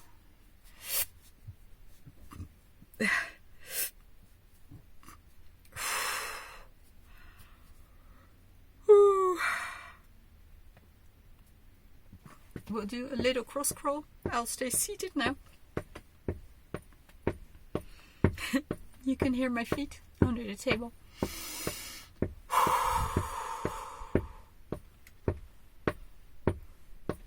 Ooh. Very relaxing. We cross our hands, pull them in, cross our ankles. Breathe in through the nose, eyes closed. Breathe out through the mouth.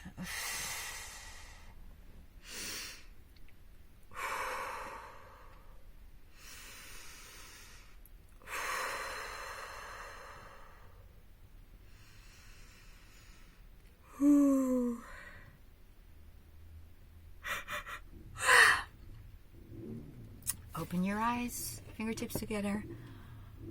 Ooh.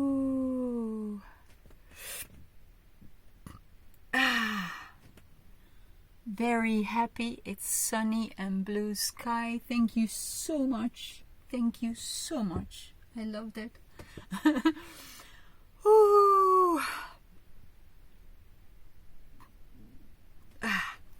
Very good. That was step 1, the pace. Our goal.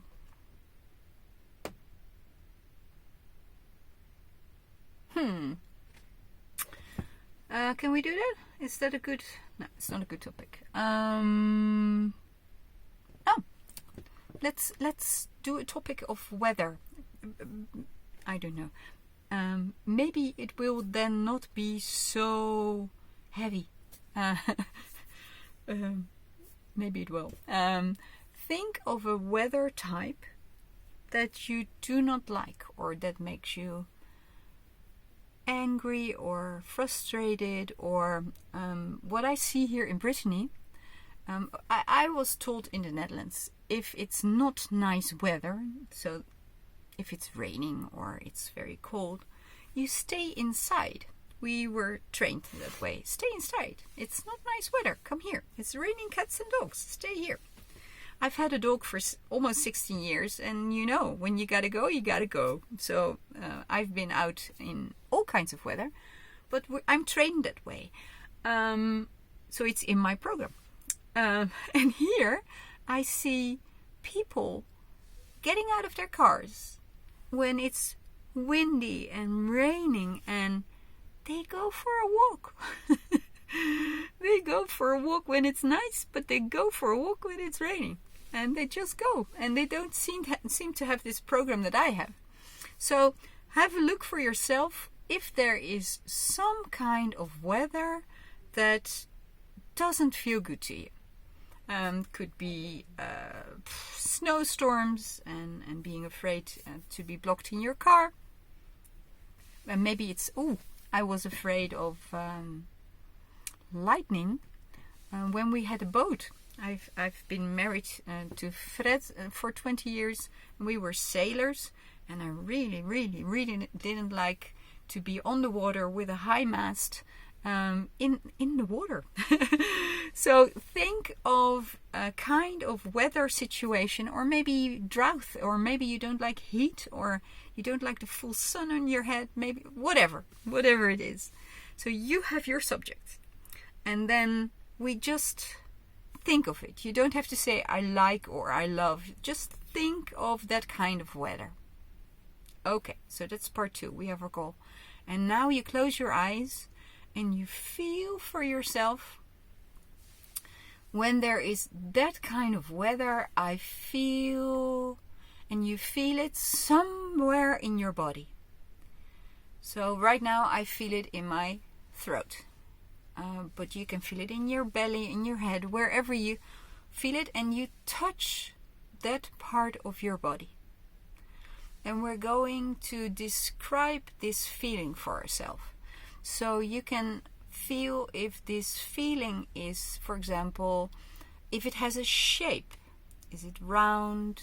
Is it oval? Is it square, triangular? Is it flat like a line? And does it have like tissue? Like is it like cloth or fur or leather or rubber or skin or rock? Is it warm? Is it cold? Does it hurt? If it hurts, 0 is nothing, 10 is very much. Give it a number. I'm adding an extra hand. I also have a hand on my heart because my heart doesn't feel good as well. Ooh. So Now you know what it looks like on the inside. Keep your eyes closed, and with your free hand, I'll release the hand on the heart. You put a hand on your forehead. And this is emotional stress release, or in Brain Gym we call this the positive points. Because after touching this, the stress goes away and you become more positive. Sometimes there is sighing and releasing and breathing going on.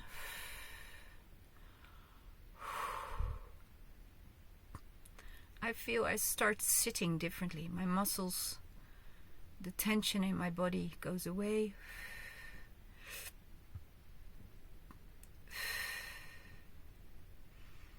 I'm doing it, by the way, for a snowstorm.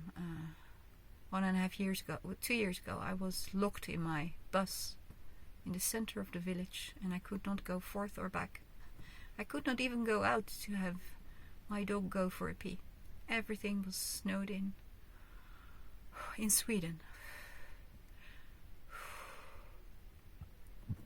Okay.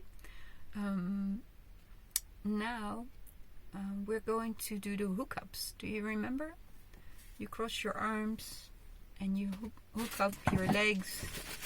You can keep your eyes shut if you like. And do the breathing through the nose and out through the mouth. And you think of the weather we just talked about.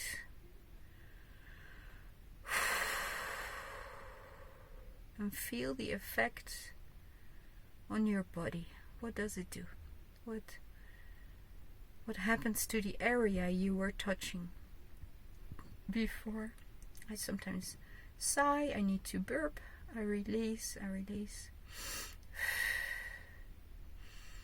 Very nice man came to shovel me out, and I'm not there anymore, so I'm free, I'm safe. We went out, she had her pee, and I could drive away.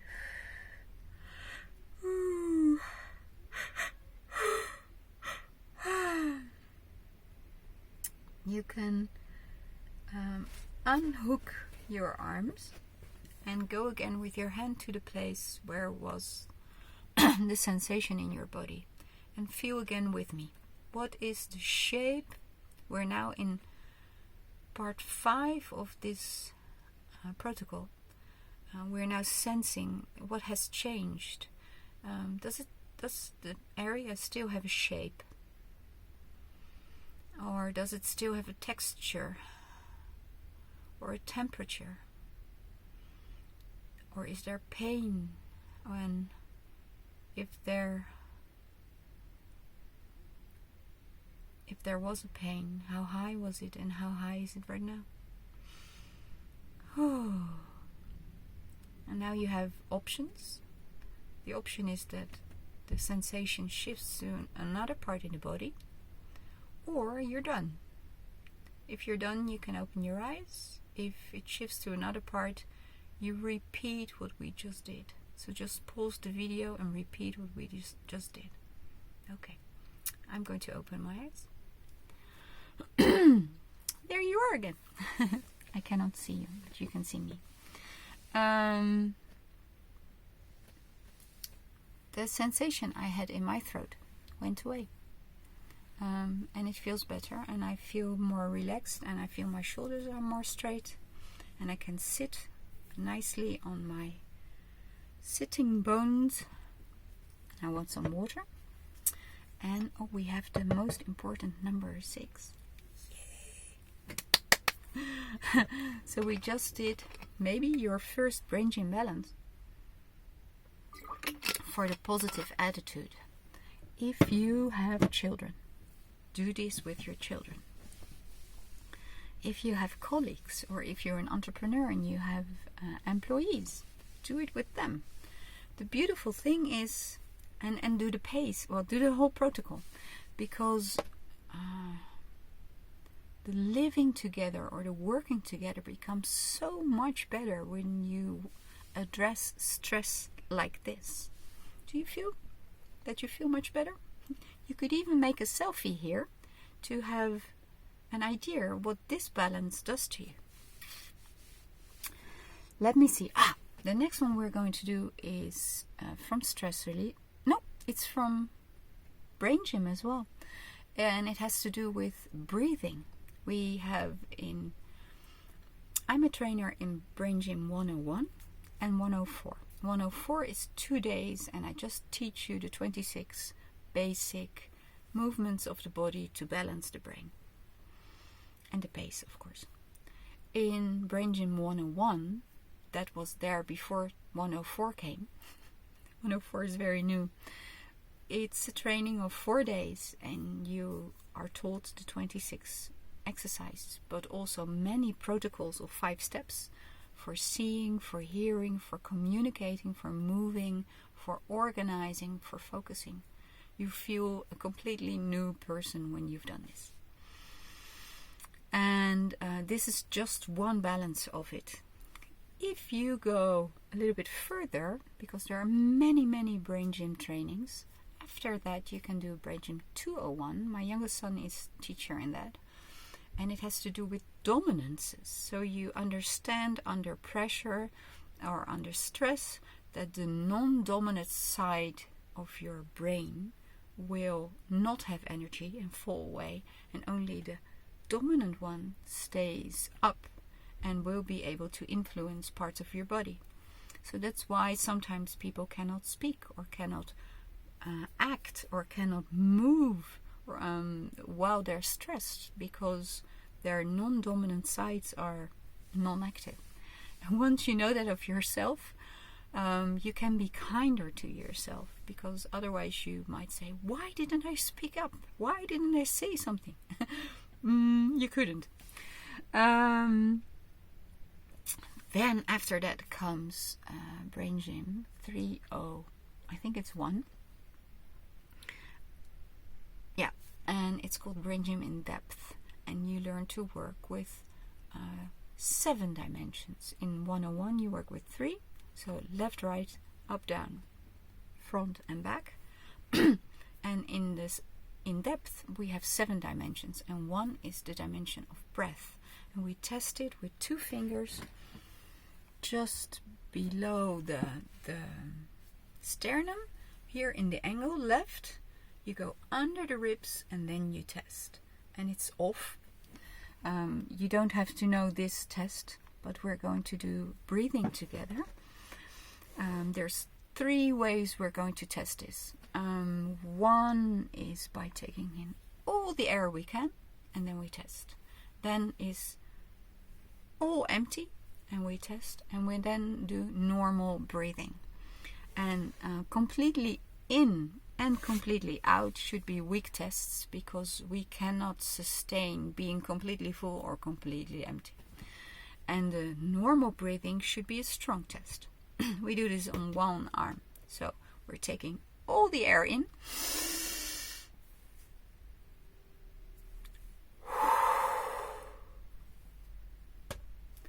And now we do normal breathing. And that's strong.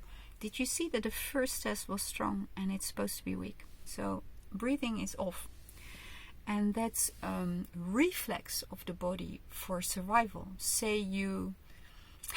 This happened to me. I was walking with my son and we were at a lovely restaurant, but we were outside and it had been raining a lot. And we were just walking, going to the river. And I step on marble plates. And I don't even remember falling. But the second later, I was in the pond and I went completely under. So my reaction was, which was a very good reaction. Otherwise I would have had pond water in my lungs. So that was a good reaction. I didn't know how fast I could climb out. Very interesting situation. But that's a reflex. And then you hold your breath. But you cannot hold your breath forever. That's the end of your life. So the reflex was very nice. We are now going to do a correction for our breath, because stress regulation can be done also by regulating the breath. When you're stressed, I already said it, you breathe very high in the upper part of your lungs, but you cannot go through the diaphragm and you cannot go through the belly, to the belly. What we're going to do now, let me remember it well. Yeah, we're going to breathe with our hands on our bellies, and we just breathe normally, and then we take a deep breath and we hold it, and then we let go of all the air. So we're empty, and we wait for our breath reflex to take us back to breathing. And then we've normalized again, we've reset our breathing. So you can have a hand on your belly. If it's stressful for you, you can also have a hand on your forehead. And you can close your eyes, and we will just do belly breathing. So you breathe in and you feel that your belly becomes full like a balloon, and it comes out, and then you breathe out and you feel it collapsing again, and you breathe and it becomes full, and you breathe out and it collapses again. And now you take a deep breath, so you're completely full, and then you breathe out, and you stay empty until you can stay empty no more. And then you breathe in naturally. You can open your eyes, and we're going to do a retest, because that's what we always do. Let me see.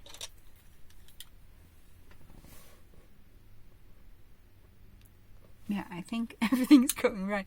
I just got a very strange idea.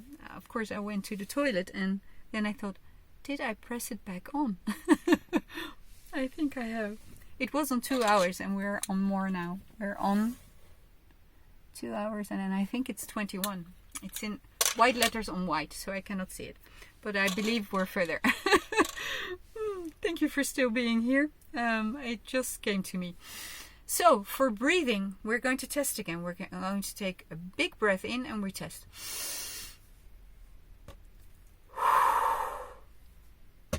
And we do normal breathing. And it's strong. Perfect. So, in is a weak test, and out is a weak test, and normal breathing is strong. So, now you have another tool. Even if you don't use the muscle testing, but you notice you're breathing a bit high, or you're short of breath, or your condition, no, you don't say condition, your endurance is not so good, do this reset, and your breath will be much better. For me, it's also nice because then my talking goes easier. So I'm glad we did that one. We will now do a balance for fear. No, fear first. Headache first. Okay. Let me see how we do this. So, I was going to teach you another muscle. I have to do that first. Not always you can work with the deltoideus anterior. So I'm going to stand there. Not always you can work with the deltoideus anterior. So this one doesn't always work. And in Touch for Health, you get more than 4 ways to make the muscle strong again. But this training is not right for this, so I'm not teaching you it. In the training QI Learn How to Muscle Test, I taught also to test on the deltoideus medialis. So it's really to the side and test, or have a bend arm and test. Completely to the side, or a bent arm. When you're working with emotions, it's nice to work on the stomach meridian, because it has to do with being nervous and uncalm, and not being able to say no. And it's a very strong muscle. It's it's called the PMC, the pectoralis major clavicularis. So it's pectoralis means it's in the breast, and major means it's the big one, not the minor, but the big one, and it's attached to our clavicula, so that's our collarbones. So this muscle is here, and it's also attached to my arm, and to bring it into contraction, I need to turn my hand, thumb is down, and I have it in front of my chest, in front of my bone here in the middle. And the movement of the muscle is going from up here, this is contraction, to extension. So we're moving out. In brain gym we use this muscle as well for the centering dimension, so for up and down, and it has to do with emotions. We call it the swimmer because it looks like swimming.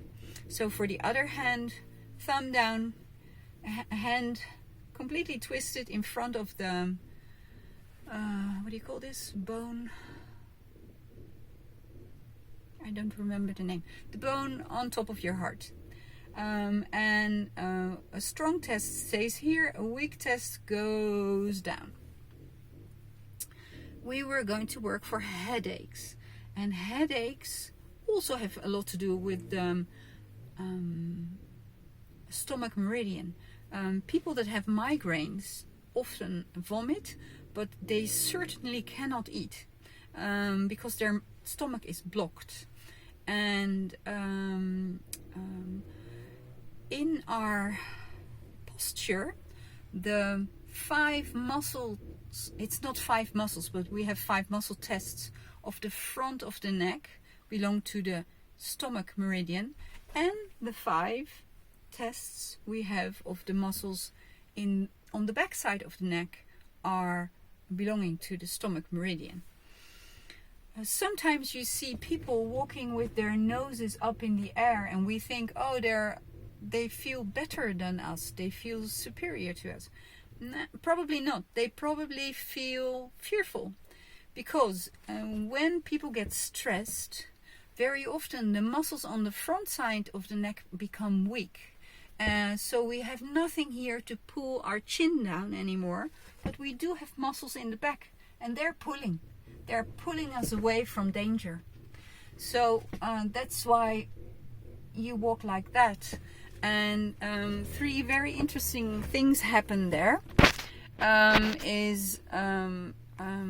pulling closes your veins going to the brain with oxygen, so you have less oxygen in your brain. Also, the blood vessels with nutrients for the brain and glucose are being cut off, and the veins going back and the lymph going back with all the debris or the toxins are blocked as well. So you're starving your brain, and your dirt cannot be released, so you get a headache. It's not so crazy, it's not rocket science. But what can you do to first test what the muscles are doing, and then how can you balance this? So I'll stand again. Let's see. What is a good position? For the tests here in the front of the neck, we push in the center of our head. So if you look from the side, I let my chin drop and I push in the center of my head. And I push backwards. When you work with somebody else, ask if they have problems in their neck, if they had a whiplash. If they had a whiplash, don't do this. You can do this after you've done the complete course of Touch for Health, and then you know how. So if they've had this, don't do it. And if they haven't, it's a very nice test. You don't push that hard. You are looking for the moment of the locking of the muscle, not how strong someone is. This muscle is less strong than a big leg muscle. So take care, don't break someone's neck. So you push, and this is when it goes to extension. And when it's a strong muscle, it stays here. And I'll show you the 5 positions, because one is straight, And the testing is always from the center, but it's the head that's turning. So I push in the center, I turn my head and I push, I turn further and I push. I go to the middle and I go a little bit further and I push and I turn further and I push. So from this side it looks like pushing, pushing, pushing, pushing, pushing. Say you think of something nice, then they should be all engaged. So if you say, I'm very happy with blue skies and sun. So if I think of blue skies and sun, I have a strong, strong, strong muscle, strong, strong. So my neck is working well on the front. The back side is the same thing. I push in the center of my head and I turn my head in my hand. So it looks like this.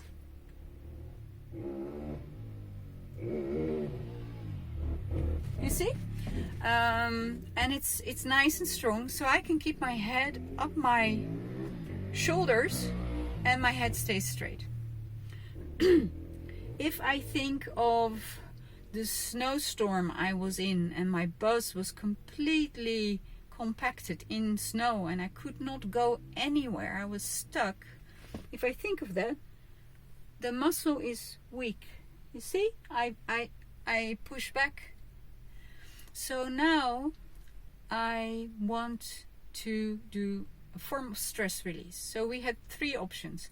I can just sit and think of the snowstorm that I was in and then let go of the stress.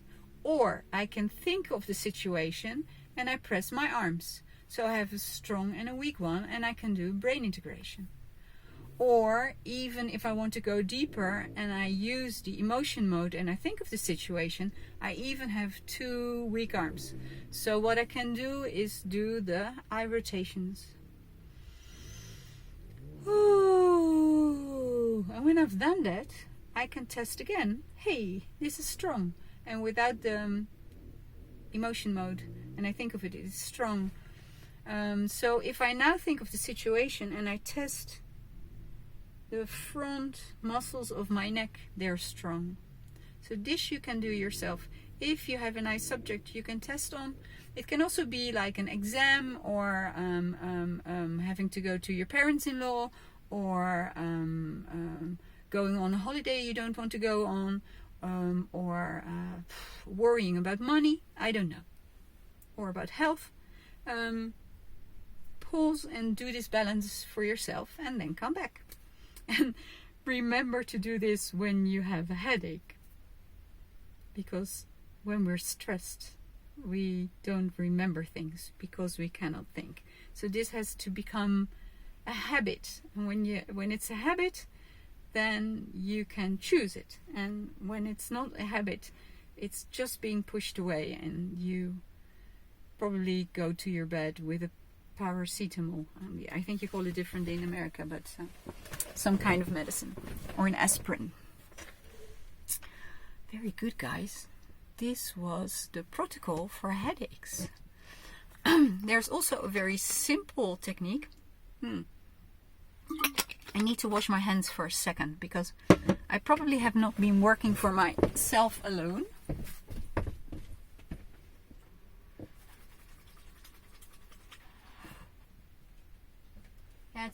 That's a good thing to tell you. I would normally show it to you if we would be working together in a group. I would walk away very often after doing balances to wash my hands, because we're working with energy and it feels like my hands then are dirty and the energy affects me. So when I do this work I wash my hands a lot. We're going to do a technique for pain, a very simple one. So you can see it. Say you have pain in your shoulder. You can put a hand on the shoulder and a hand on your forehead. This will lower the pain, because very often in pain there's also an emotional component. When you have pain in a shoulder, there are probably things you cannot do. And maybe you worry about them, or you're afraid that maybe you need an operation so the tendons will be connected again, or maybe you cannot go to work and you cannot type, or you cannot hold your baby, or whatever. So very often there's a lot of emotions going on, and if you take the emotions away like this, the pain will be less. If it's not really there, because now, I can do this. I did it with the right hand on the pain and the left hand on the forehead. Sometimes it's nicer to do it the other way around. Like I told you, the right hand is a little bit more of a plus hand, so a giving hand, and the left hand is more minus, so it's more a receiving hand. So you have to feel what polarity is best. What also can be is that for the shoulder, for example, it's nice to put a minus finger on top.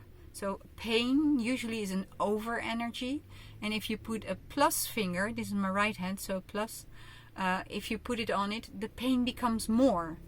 But if you take it away and you do and you do a minus finger, or a minus finger, then the pain becomes less. So you need to feel what polarity is needed for the place that it feels better. And you can combine it also with the stress release. So say it's the minus finger and the hand on the head. Ooh. And then it becomes less. So this is a protocol for pain. If you feel any pain in your body, you can now do this exercise. I'll give you one extra. You can feel this is a bit unhandy because you cannot work with two hands, but this is what you see best. If I have a hand here and I muscle test, I have a weak test. If I touch it like this, I have a weak test. What I could do for this area as well is eye rotations. I could do eye rotations. Because I had 2 weak tests. Remember? So if you have any place on your body that tests weak, you can point in with 2 fingers or put your whole hand on it and then muscle test and do the correction. Do brain integration or do the eye rotations, and then it will be better. And the healing will go faster. You know now that if the stress is being taken away, then the normal process of the body can get working again, and then you will heal yourself much, much faster. So you can do this also for bodily things. Let me see. Breathing, pain, headache, fear. We have 2 more. Can you do it? And otherwise pause and do the pace. 2.5 hours. Very good, very good. We're probably done within a quarter of an hour. If you are fearful, I will show you again with the 5 elements. It was 71. I remembered. Yes.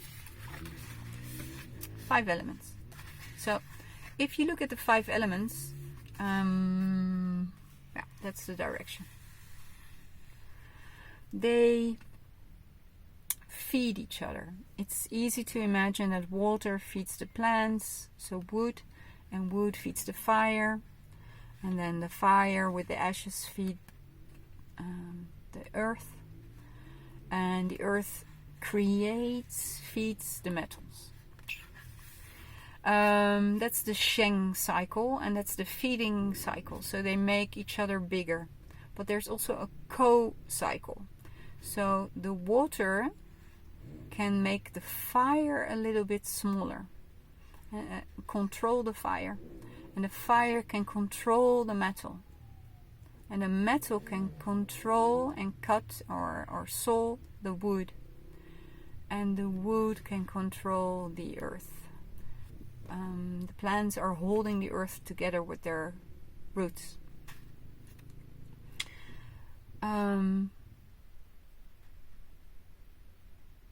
Earth, so stomach and spleen, are the controlling factor of water, and water is fear and control. If there's an over energy here, it will influence the water. and we will feel fearful. It has nothing to do with this element here, but the over energy here makes us feel fearful. Another way to look at it, this is joy and this is fear. If we have a lot of fear, we're killing our joy. So the affect each other. If there's a lot of crying and sadness, this influences the wood, and we actually get blocked in anger. Either we don't feel it or we become very angry. So in this case, if you want to feel less fearful, you have to reduce the energy of spleen and stomach. How do we do that? We find the end points, we find the end or starting points of the meridians. So the stomach meridian starts here, goes around the eye, over the head, and to the second toe on the midline. Spleen comes from the big toe up to the sides next to our breasts. So if we feel a certain fear, say you feel fear of flying, or you feel fear of making mistakes, or for a certain exam, or you feel fear of snow, or you feel fear of beautiful weather. Have a look, have a look. Look, this is blue. Can you see it? Oh man, when I'm done, I'm going for a walk. I'm promising myself I go for a walk. So if there's any fear, you can give this fear a number. So 0 is no fear, 10 is very much. 2 years ago I broke 3 already, almost. I broke my knee. And it has taken me up till now to get the leg strong again, and I can bend it again. And I have the possibility to go skiing now. But I'm anxious. I would say my fear is a 0, 1, 2, 3, 4, 5, 6. Okay, if I think of skiing, I have 2 week tests. And if I do it with the emotion mode, also 2 week tests. And of course I could do the eye rotations. But I can also tap. So I can just tap stomach and spleen. That's the most easy way. Just do it like that. And it's mostly stomach and a little bit of spleen. But I could also test. So if I think of the fear of skiing and my knees, I have a weak test. And if I touch it here, it becomes strong. So I have a weak test and I touch it here, it becomes strong. This means, we call this 2-pointing. So I have stress here and this becomes strong. This means this is the solution. My body says, yes, I want this, please.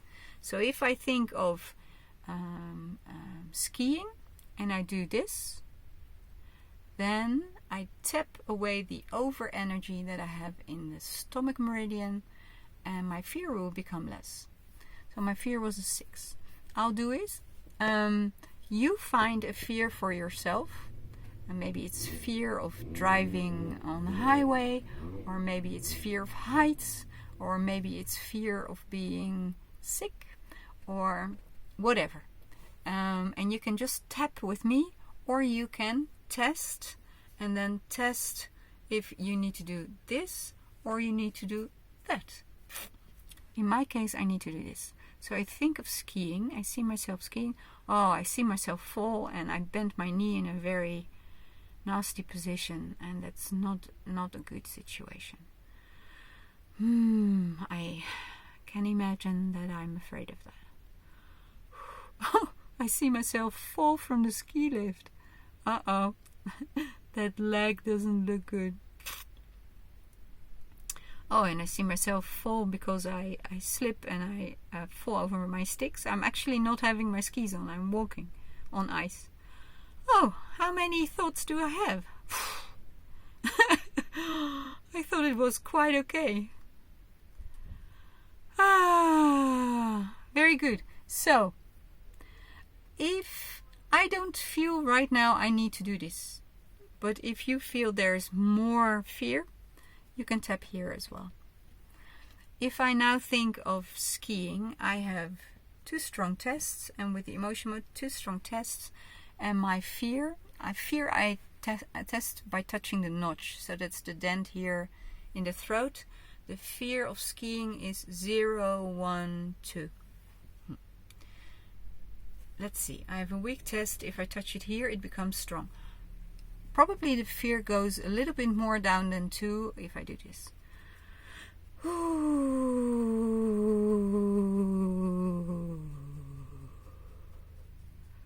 It's actually not really fear, it's concern. It's a worry in the future that hasn't happened yet. So I have a strong test and my fear is 0, 1. I think 0 or 1 is good. You don't have to go any lower than that. I feel any fear of skiing? No. And with the emotion, I feel any fear of skiing? No. I'm confident to go skiing. I would like to go skiing. We'll see. So this you can do for fear. This and this. Now I did it with all the testing. If you're just fearful and you don't know what to do, just tap. Then it becomes less, and then you can think again, and you get blood in your brain, and then you can act, which is nice. And I have one more tip to give you when you feel very much split in your energy. You want to do something, but you don't. Yes, but you really want it, but you're afraid. If you go like that, it feels a little bit like you have a little angel and a little devil on your shoulder, and your brain cannot seem to make up his mind. Of course, you can do the brain integration, but a very nice process also is by using writing. So if you have a paper, I would say take an A4 paper and fold it. So you have a long piece of paper. Then you open it again, you get a pen, and on the left hand side you write a short sentence. So I could write, I go skiing. That's fairly short. And on the other side, on the right side, I write my direct reaction. And what comes now is no. Okay. Then on the left hand, I write again, I go skiing. Too dangerous.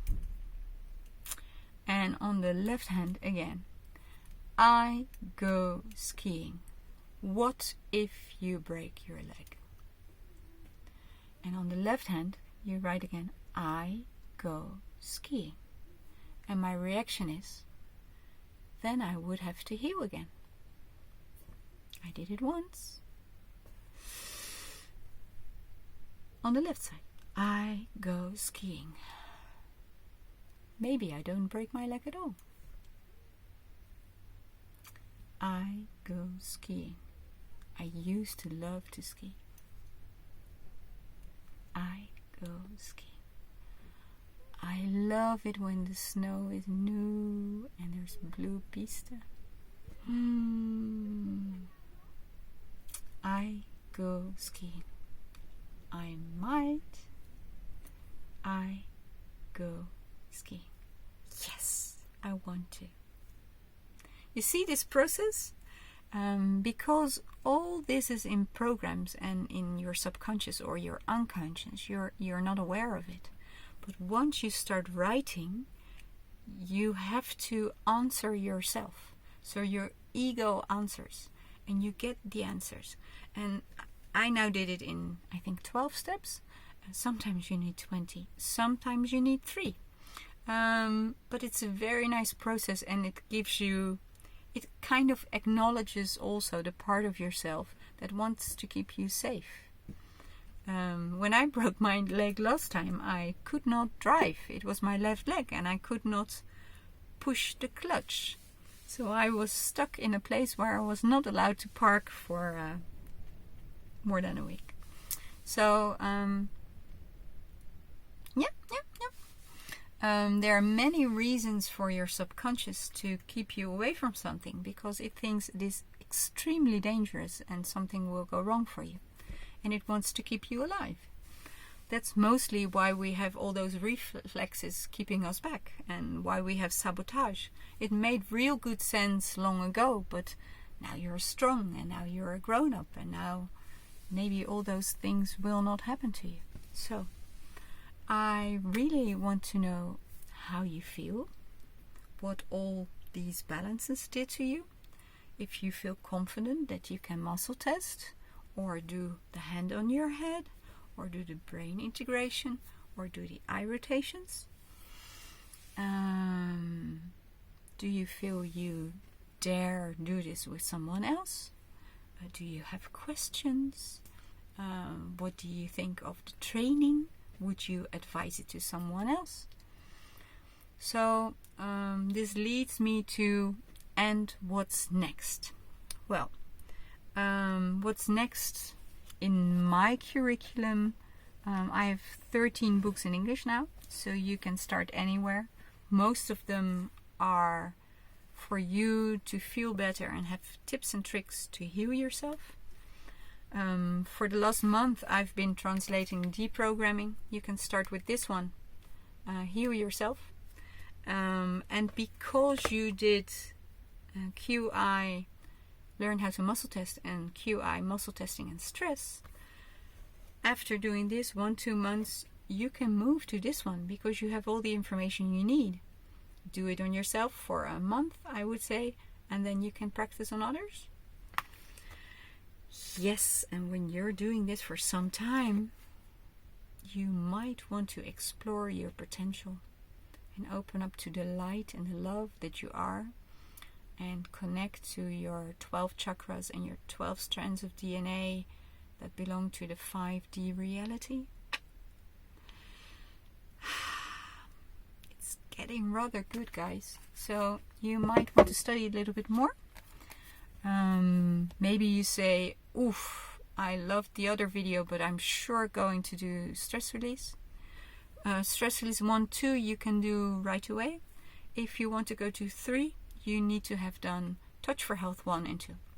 So when I give a basic year of kinesiology, the 13 weekends, I usually start with 2 weekends of brain gym, because I want you to be able to think straight and to learn again. It has probably been a long time since you did that. Then I most often do stress release 1, 2, because it's so nice and so easy. You got some of the material here right now. You see how well it works. Then I do Touch for Health 1, 2. So that's 2 weekends. Then I go to stress release 3 and 4.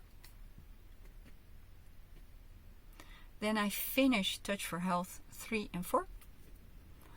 And then I do energy centers, which is the chakras of stress release. And then I do finger modes. And very often I also do a weekend for what's next. You have all this now. Will you start a practice? Will you go to a school and really start learning this? In the Netherlands, with what I give, you have almost all the points you need for the first year. So I know in other countries it's different. If you don't want to be a kinesiologist, but just use this material for yourself, for your family, for your business, for the people that you love, very good. We need more of those people. We also need more kinesiologists, I think.